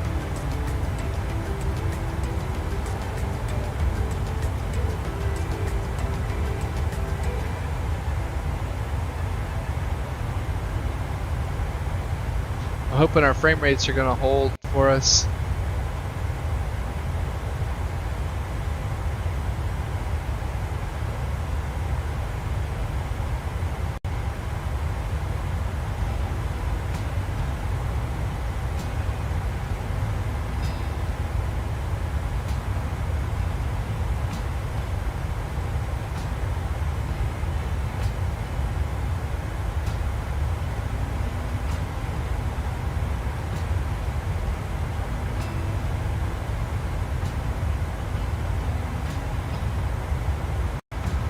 Check on our pressurization again real quickly, make sure everything's looking good up there. Yeah, so we're showing cabin altitudes up at about 8,350 or so. And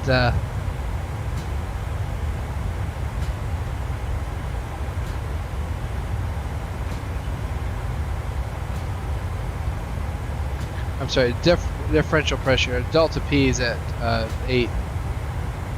8.4, so cabin altitude's at 7,000. So that's good.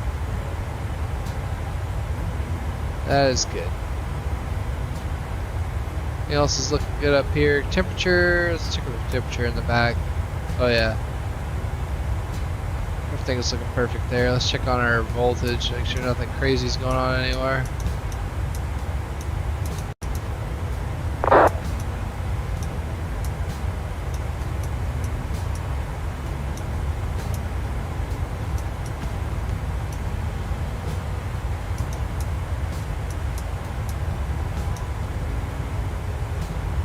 Cool.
Yeah, it's just pretty up here. Nice and peaceful.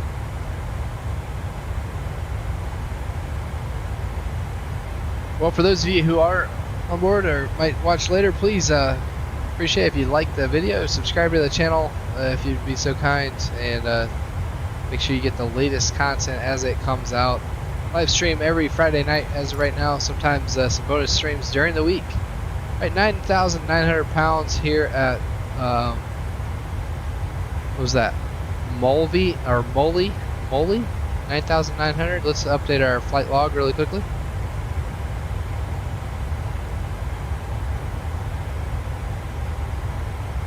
$100,900.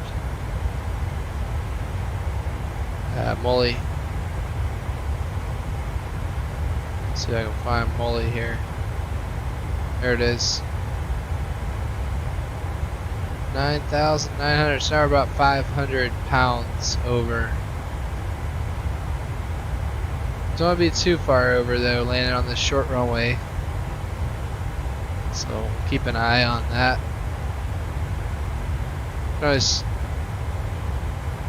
Alright.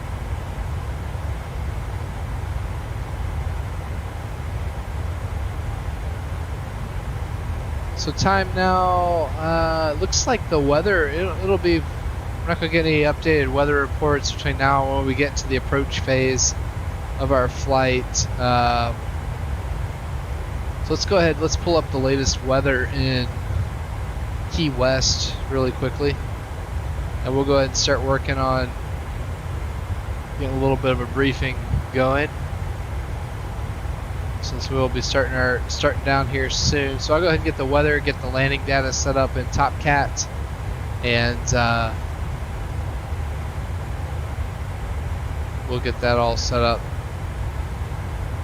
So Key West and Miami. We'll pull this up so you all can see it also on your end. Alright, so current weather. Key West. So at 4:53Z, so that was just about 30 minutes ago or so. I'm going to write this weather down. We're showing winds are, they were 070 at 6 knots, 10 miles, clear. Temperature 28, dew point 26, and altimeter is 30.01. And Miami had the alternate. It actually has worse weather. Winds out of the north-northeast, 4 knots, 10 miles, scattered 2,400, cumulonimbus broken at 10. Still pretty nice weather, but Key West has the better weather at the moment. Cumulonimbus east moving to northwest.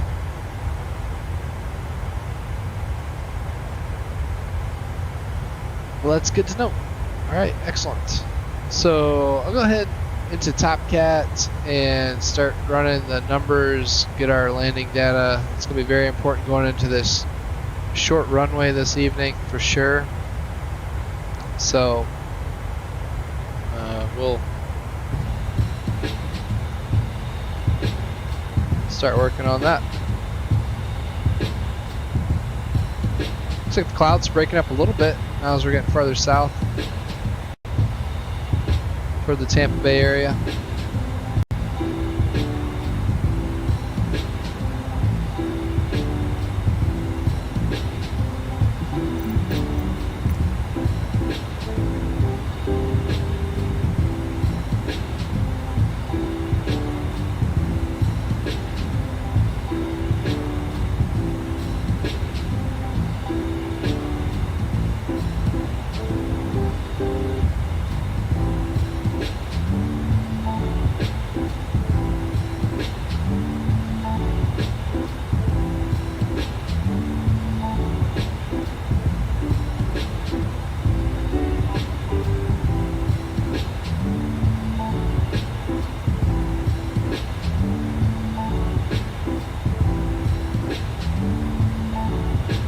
Alright, so looks like there's going to be a flaps 40 landing into Key West.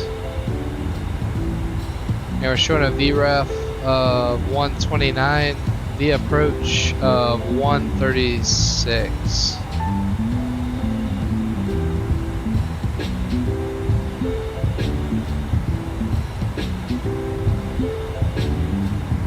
And planned landing weights at 124.047.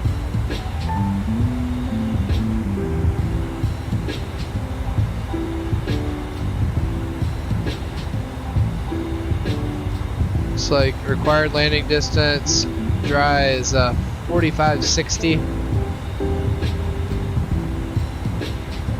Auto brakes, we're gonna have to do auto max, which would be at 3,658.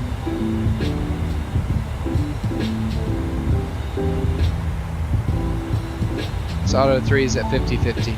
Okay, so we'll go ahead and get that set. So auto max, and go ahead and set. Oops, I already had it there. So we flaps 40 and 129 and +7 for the wind correction.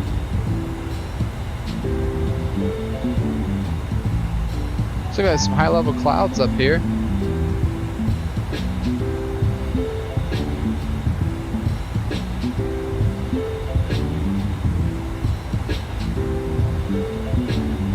And it's negative 53 degrees Celsius outside, so we're not in icing conditions. It's cold enough, so even if we get into these high level clouds, we don't need to worry about that.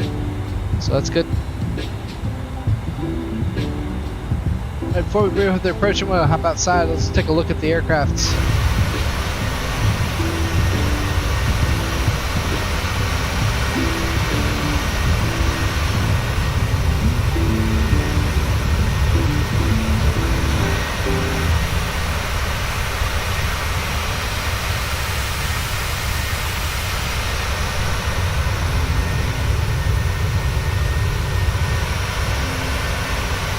Good looking aircraft.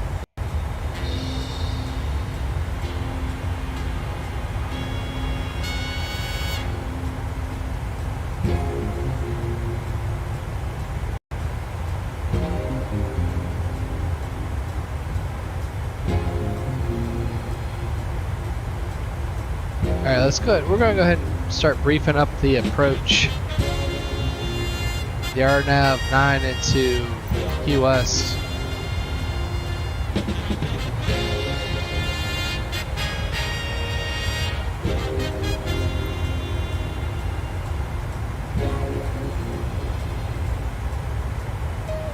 I'll put us back into a standard map really quickly.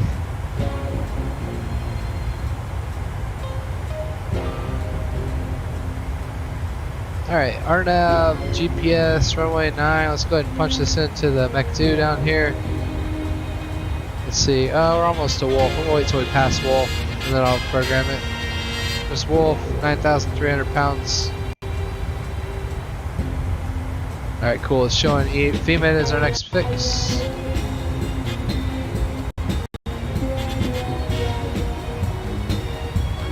Just wondering if we want Sting or Strap. Which neither one of those are on our flight plan, which that's alright.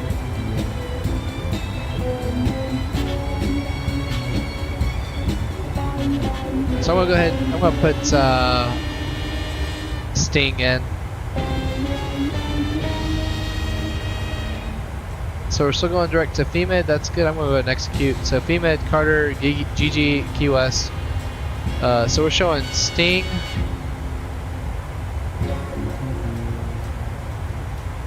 Jets at or above 3,000.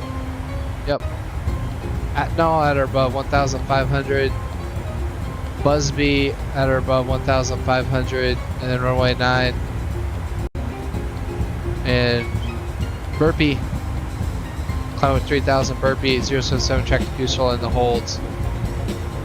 Yep, and then on the hold at Goosehole, it's left-hand turns, 267 inbound, so that's at 087 radial. Yep, hold to the east. It all matches. Let's brief up the rest of this. QS International, 9th July 21, 12-1, RNAV, runway 9. Approach course is 093. I'm going to set that in both of the course windows.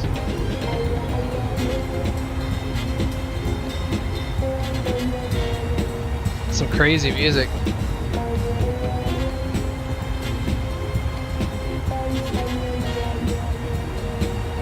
Alright, like I said, Busby should be at 1,500 feet. The DA. This is going to be LNAV for us, so 580, do a DDA, so add 50 to it, so 630. And it's likely going to be visual, but we'll be set up either way. Hold down shift so we can get this in there a little faster.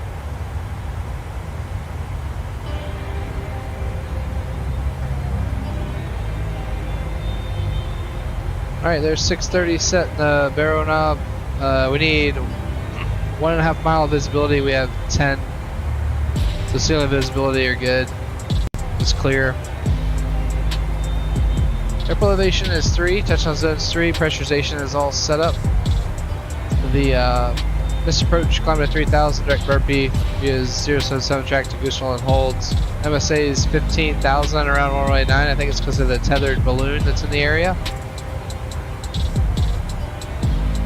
Basically it says use the local altimeter setting with 3001, so we're showing hottest obstacles of tower 311 feet to the west of the runway. Coming in, So our VRAP V approach is 136. It's likely going to be 800 feet per minute. We're going down on a 3-degree glide path angle. Let me get this all set up. Elevation is now going to be at, what did we say, 3 feet. And runway length is much shorter. At that 5076. Set that in. Alright. Almost to our top of descent. So caution, restricted area 2916, a tethered aerostat radar system located 14 nautical miles northeast of airport, operates continuously up to 14,000 feet and has strobe lighted and marked balloon and cable. NQX and Echo Yankee Whiskey have adjacent Class Delta airspace, intense traffic in northeast and northwest sectors of the NQX Class Delta airspace. Numerous flocks of birds on and in vicinity of airport. Okay. Extremely noise sensitive area. Urge no operations. No, we're good. ONI right traffic pattern. So it'll likely be right traffic back around. We're not going to be doing the instrument mist unless it's IMC conditions. But alright. It'll be a right hand turn off at the end for us. Alpha 4. And then a left turn. Alpha 3 into the terminal. And we're parking at gate 5 today. I don't know if it shows that on the taxi diagrams at all. No, it doesn't. Okay, perfect. Well, that's all I have. Looks like it's about time for us to start our descent. Here we go, down to 10,000. Let's start it. So we'll multiply our ground speed times 5 to get 3 degrees. We're down to 2,300 feet per minute. Here we go. I'll add a couple hundred to it to get us going.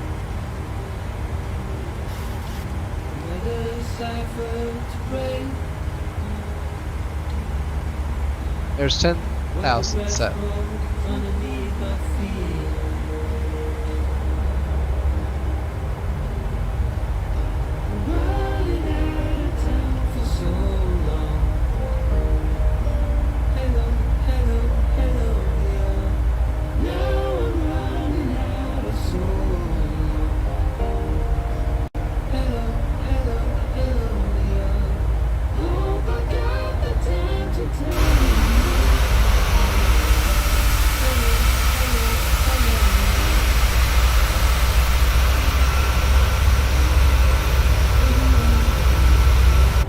So we might run into some issues with icing conditions during the descent, so that's a threat we need to keep in mind. I'm going to go ahead and turn on the continuous ignition since we do have some convective activity in the area, and we'll be getting into icing here more than likely pretty soon. And check out the SAT temperatures at -45 right now, so yeah, we're definitely going to be getting into some icing conditions. Check the magenta banana bar where it shows us leveling off at 10,000 feet, or actually the green one. So yeah, it's showing off right about that 10,000 foot mark, so we're right on track. It's good.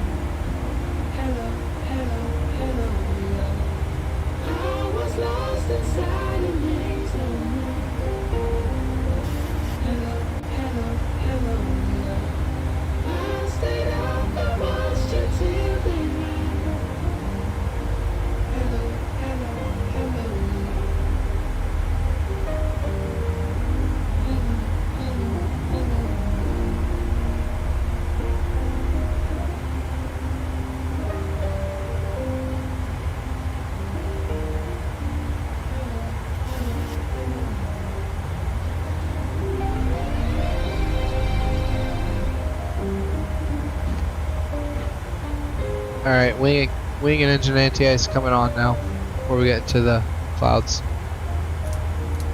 There we go.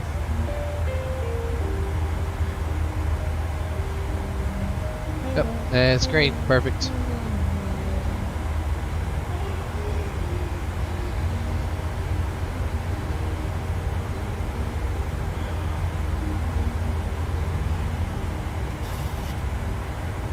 Alright, there we are at PMDG.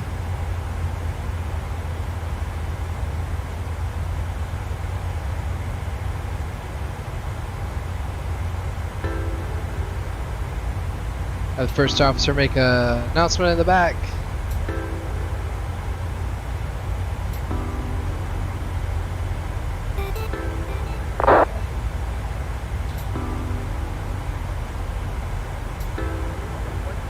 Andrew Green, hope everyone is well. And what playlist of music is that? I have no idea, Andrew Green. It's just playing some random stuff right now. So I don't know that I've ever played these songs before. It's just what happens late at night, I guess. Alright, we're still showing on a good track to that green banana bar there. That's showing when we're planning to reach 10,000 feet. So it's looking really good right now. Looking right on track to be there at Sting, which is just what we want. Maybe that's GG actually. GG. So after GG, we're going to go direct to Sting now. I'm going to go ahead and put us on that. So here we go. Computer's going to update. Here we go. Excellent.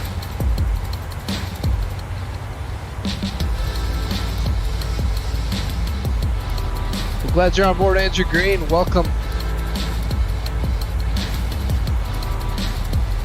We're in South Florida now. Let me pull up the map. We'll get a better view of where we are. And I'll change it to the world map so we can see the cities. So we're currently just to the southeast of Naples and Marco Islands. Let's go outside and see if we can see the shoreline down below. Nope, cloud cover. So all those thunderstorms dissipating in Florida.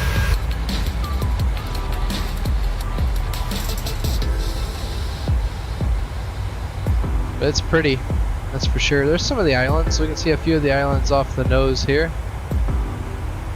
And some of the shoreline at west coast of Florida.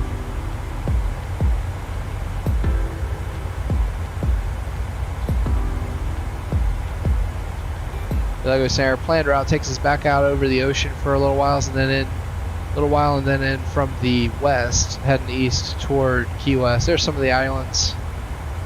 There's some Marco Islands out here somewhere. But we are in South Florida for sure now.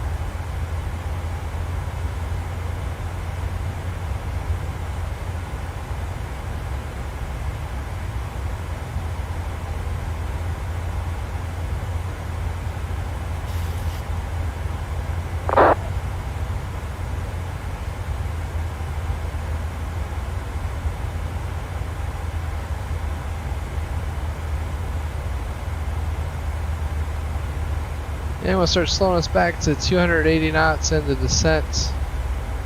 Just make sure we stay nice and stable. It'll also help make sure we just want to make sure our energy is being managed appropriately here.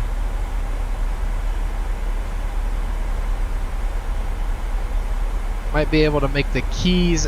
Yep, there are the Florida Keys off the nose of the aircraft, way out there. Looks like that's at about 75, 80 miles off the nose. So really good visibility up here at this altitude. And you can see that thunderstorm activity has dissipated completely in this area, which is perfect. Storm's still going on in the Miami area, so good thing we have this as our destination instead of Miami this evening.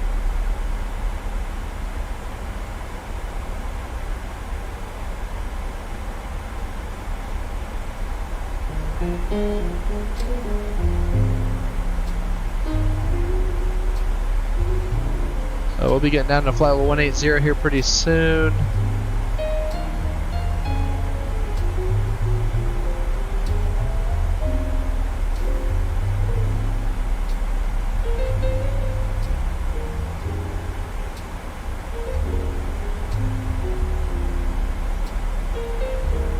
Right, there's Carter. We're showing 8,600 pounds of fuel. Let's do our one last check, just make sure nothing's completely out of whack with our weights, especially since this is a very short runway. Very important we keep track of the weight of our aircraft. Make sure we don't have a ton of extra fuel on board. So 86. That Wolf is always, well, where's that Femin? Actually, it was Carter, wasn't it? 86. Here it is. Whoa, that's not a very good, right? We're 700 pounds over. So planned landing weight was 124.5, so we're at 124.7.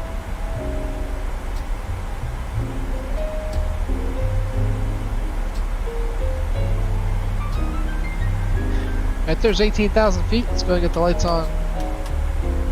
We're clear to land. I'll go ahead and turn on the taxi light. And total air temperature is at plus 15 outside, so we can go ahead and turn the anti-ice off on the wings and the engine. Alright, back to standard.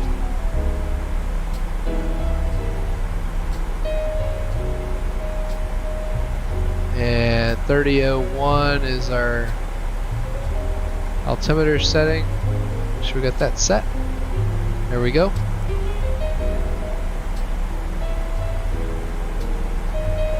Alright, descent check. Altimeter is 3001 is cross-checked. Minimums Barrow 630 cross-checked. Landing data is 4129. Approach briefing complete. Auto brakes max. Seatbelt sign on. Pressurization panel set. Recall check. Descent check complete.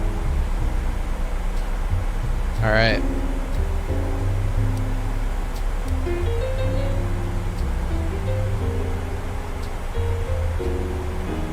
So we're looking good now, that's for sure.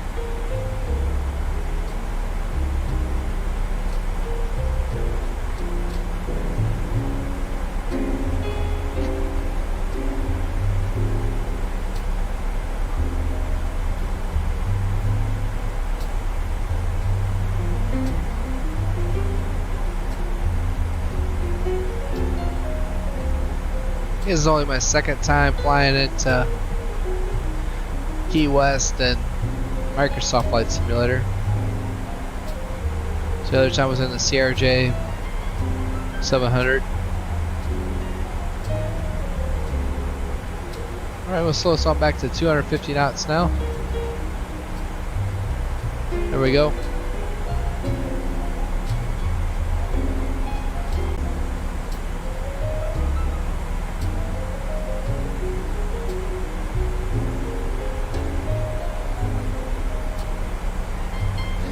Alright, we're going to slow our descent rate now to 1500 feet per minute during the last 2000 feet. There we go.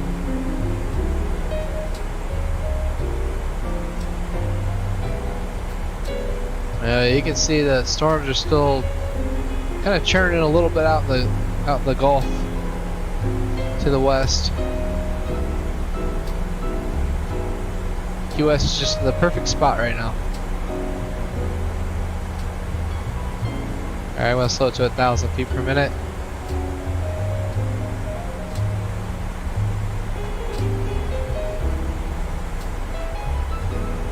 Okay, so it's Sting.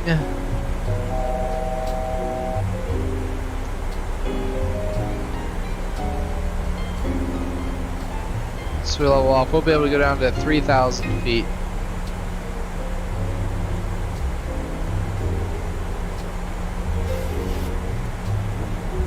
So by the time we get to Add-ons, I want to be at 180 knots. And actually at Add-ons I want to be at gear down. So what's right before Add-ons is Chet. So Chet's 180 knots and flaps at 5. That's the target. Here comes 3,000 feet. So I'm going to set that in the window. So we keep descending down. And we're going to do a level change at 250 to 3,000.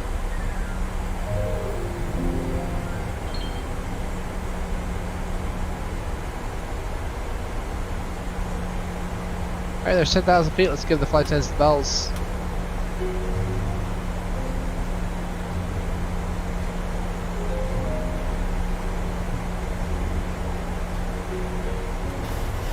And QS, it's going to be one of these keys right here toward the end.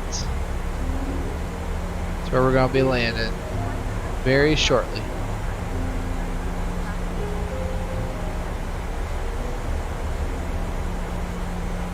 Alright, we are clear for the approach mode, arm approach mode.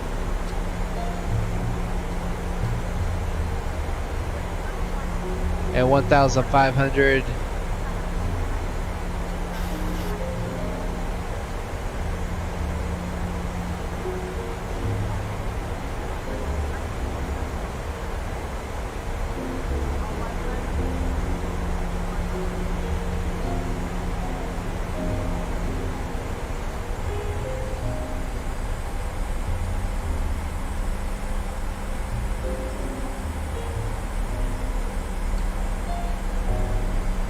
Alright, let's switch over to VNAV, let VNAV take care of it, get us back on the path here.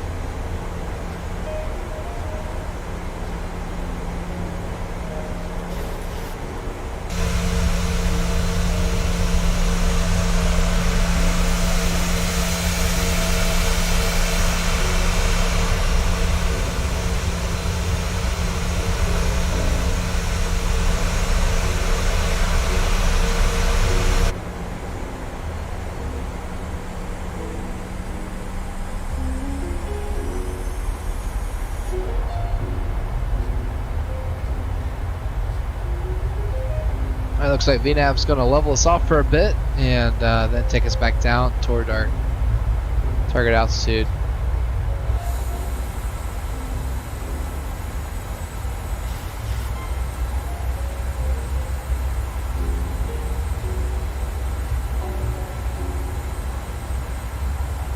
So I said, Chets, we want to be at 180 knots. We'll go ahead and start slowing us back a little bit now. We're, what, 16 miles out, so make sure we have some flaps out when we begin our descent.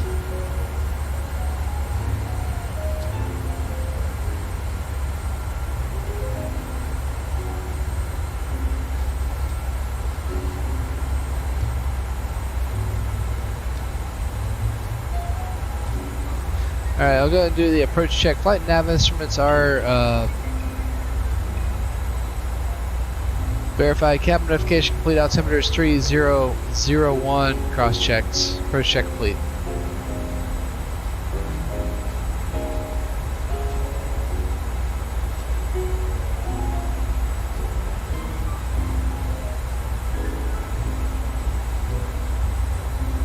Alright, we should start descending here very shortly on the VNAV path. So we'll go flaps 1.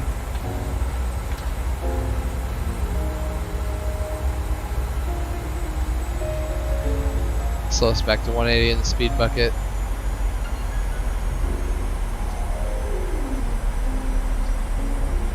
Flaps 5.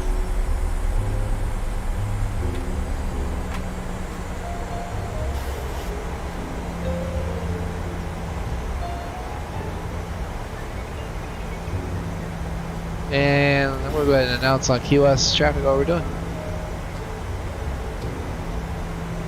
Key West International Traffic, American 422 Boeing 737, 15 miles to the northwest, inbound to land runway 9er, Key West.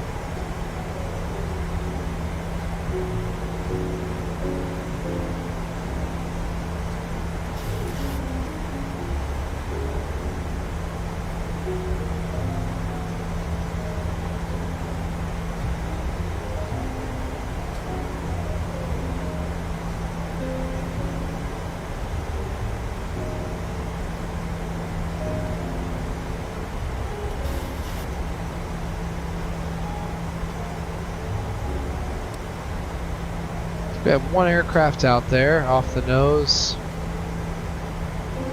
Double check and see what we have here on the Simulware. Make sure nobody's online. I don't believe anyone is at this late hour. Looks like there's one other aircraft inbound. So that is a VATSIM aircraft. So we need to go ahead and start slowing it back. Back to 160 actually. Key West traffic, Delta 2476 is about a 5-mile final. Runway 9 for Key West. Key West traffic. Alright, so that's the Delta traffic. It's on the way in. Got the flight spoilers out just to slow us down, just so we don't get too close to them. It's at 1,500. It's going to be our altitude in the next segment as we approach the final approach fix of Busby. So at now I want to get to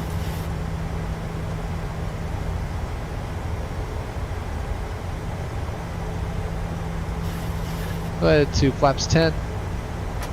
Just a little bit more of a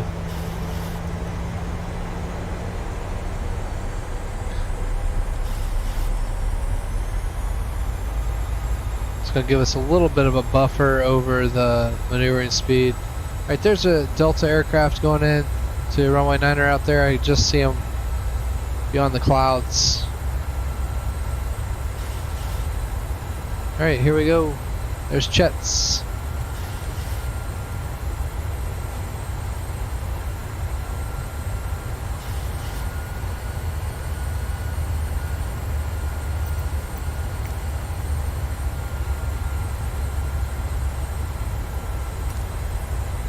And we'll start recording now.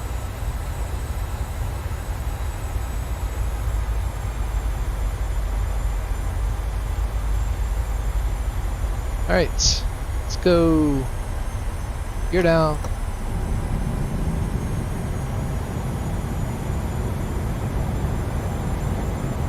And flaps 15.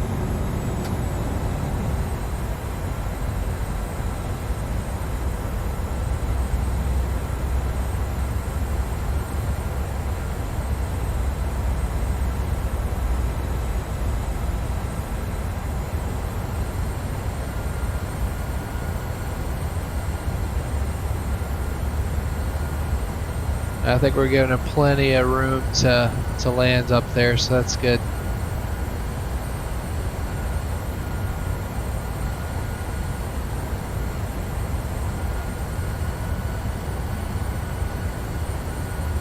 Definitely needed the RNAV here, looks like, for this first part of the approach at least, to the airports. Alright. About 5 miles out from Busby. At 2 miles out from Busby, we want to be configured for landing. So on speed, the approach of 136 and flaps 40.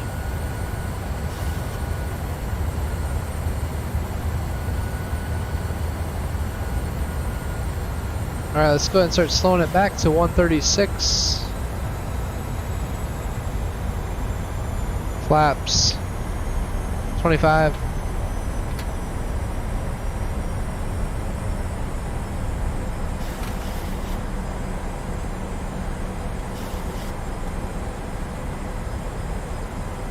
Flaps 30. Traffic, Delta 2476. Alright, sounds like they're clear.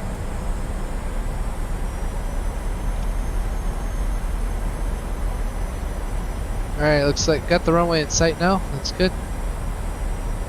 And flaps 40. And speed set at 136. Excellent. Let's arm the speed brakes. And 2500. landing check.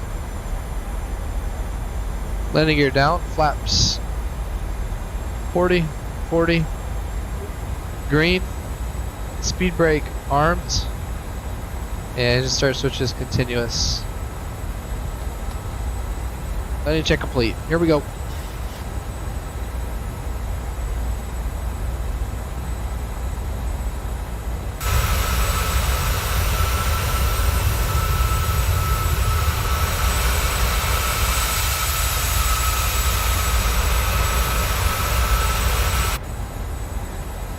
Let's check out the view from the back of those flaps at 40 position. Oh yeah, it's nice.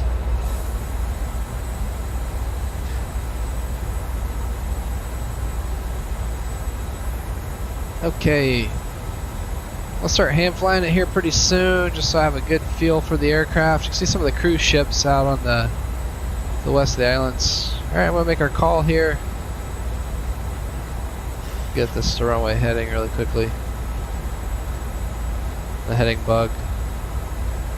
Key West International traffic, American 422, Boeing 737, 5 mile final runway 9er, Key West International. Alright, autopilot's coming off. Auto throttle's coming off.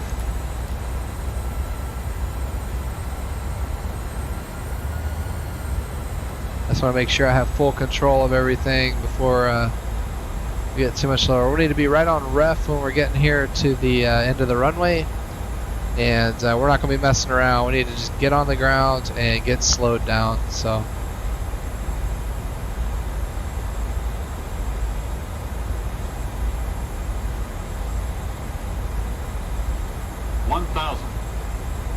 Alright, Mr. Fish, heading altitude set, clear to land. And we're stable.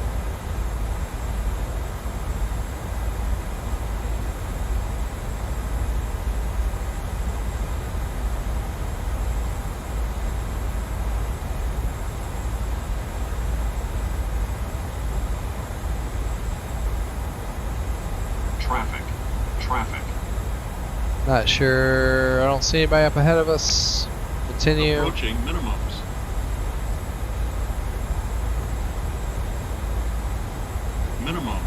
Runway in sight, continue. 500.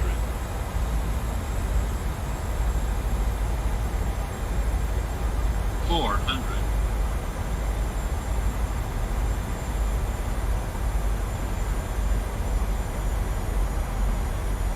300.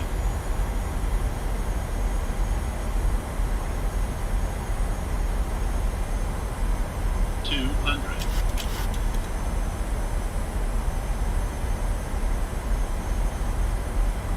100. 50. 30. 20. 10. Alright, there we are. Full reverse thrust. There's 80 knots. Out of reverse. Coming up on the brakes. And we're down. Excellent. That's a short runway, as you can see. You gotta get on the ground and get slowed down for sure. Well, welcome to Key West. Get off the runway here at the end. That is a fun place to land. And there's that E-mast at the end. You can see those tiles will just disintegrate and stop you.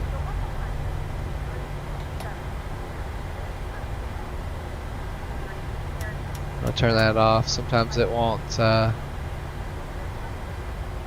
off on its own. Alright. I'm not sure where the Delta jet went.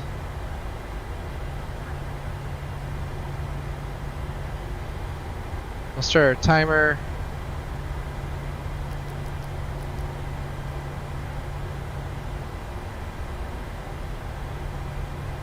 I think actually we are parking, yeah, we're down this way. Okay, sounds good.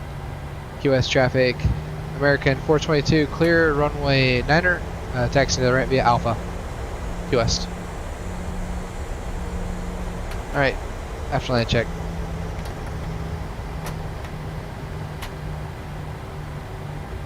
There's a tug or something coming down the taxiway right at us. We'll get the APU started up.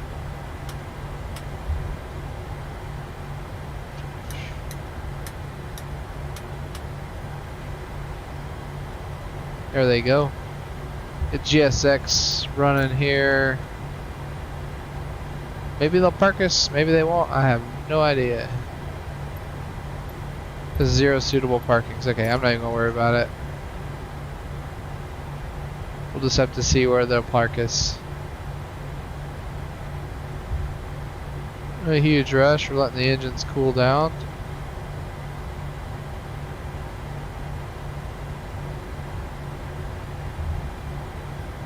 Just a lot of clutter on this ramp right now. There's a China Airlines aircraft there. That might be that Delta. Because I know sometimes VATSIM won't load up the aircraft correctly. Alright, we'll go back to transponder here on the, there we go. Alright, so on that after landing check, engine start switches are off, flaps are up, speed brakes down, and radar's off. Oh, here we go, we can turn in right here. There's our parking spot, that's where we'll park. Sounds good.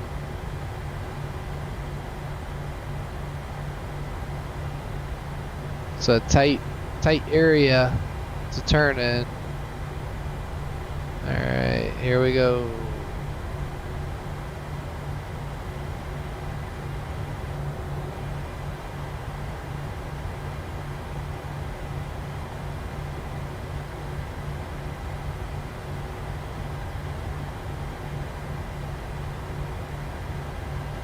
Alright, let's just turn left. There we go, straight ahead. Alright, looking good.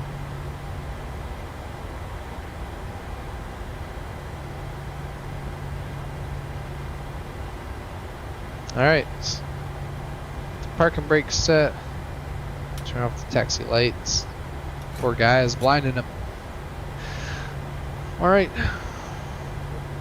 Looks like they want us to kill the engines. Let me turn off the replay there. Let's get the electrics over on the APU generator. Go ahead and switch the bleeds over also.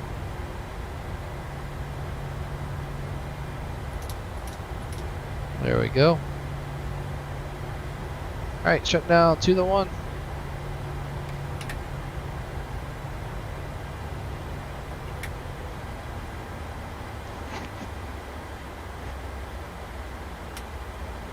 Let's get the chocks in.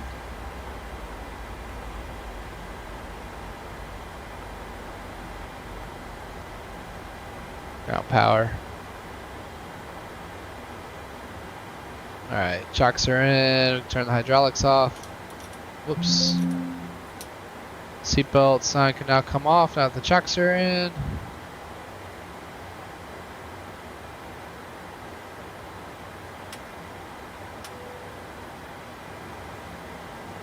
And let's get GSX hooked up so we can. Oh yeah, it's not gonna do it because of it doesn't this like. parking is too small for your aircraft. Yeah, that's right. It's not going to be happy with us. So we're going to use ground services, the PMDG style. Get the air conditioner unit up. We're going to switch to stairs on 1 left. There it goes.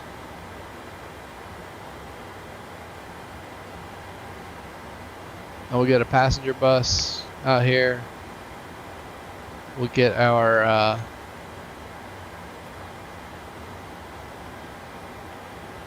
and target at 0 passengers on board.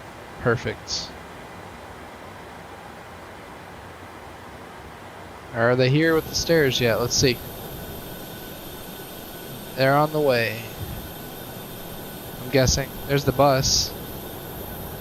Well, here's beautiful Key West. See, it's very flat. We're right at sea level here, pretty much. And don't know where the stairs are. Alright, we'll go ahead and switch this over to ground power. And we're going to shut off the APU. Recirc fans coming off. Packs are coming off. APU's coming off. But nice and quiet out there for the passengers. Okay, shutdown check. Parking brake is set. Fuel pump switches off. Seatbelt sign off. Window heat off. Probe heat off. Anti-ice off. Electric hydraulic pumps off. Air conditioning panel set. Anti-collision light off. Engine start levers cut off. Transponder is standby. Shutdown check complete. Well, that does it for our flight today from Charlotte to Key West. Thank you all for joining. It was nice having all of you aboard. It looks like there's an arrival hold. I'm not sure what that's about, but we made it here. It was fun for sure. Take you on a quick tour of the airport, then we'll watch the replay of the landing again, and then we'll be out of here. So for now, VRF Simmer signing off. Thanks for joining on this flight. It was my pleasure having each of you aboard, whether you're here live or if you watch this later on. Thank you. Be sure to like the video, subscribe to the channel, and support flight simulation streaming. For now, sit back, relax, enjoy the replay, and I'll see you again in a future flight. See ya.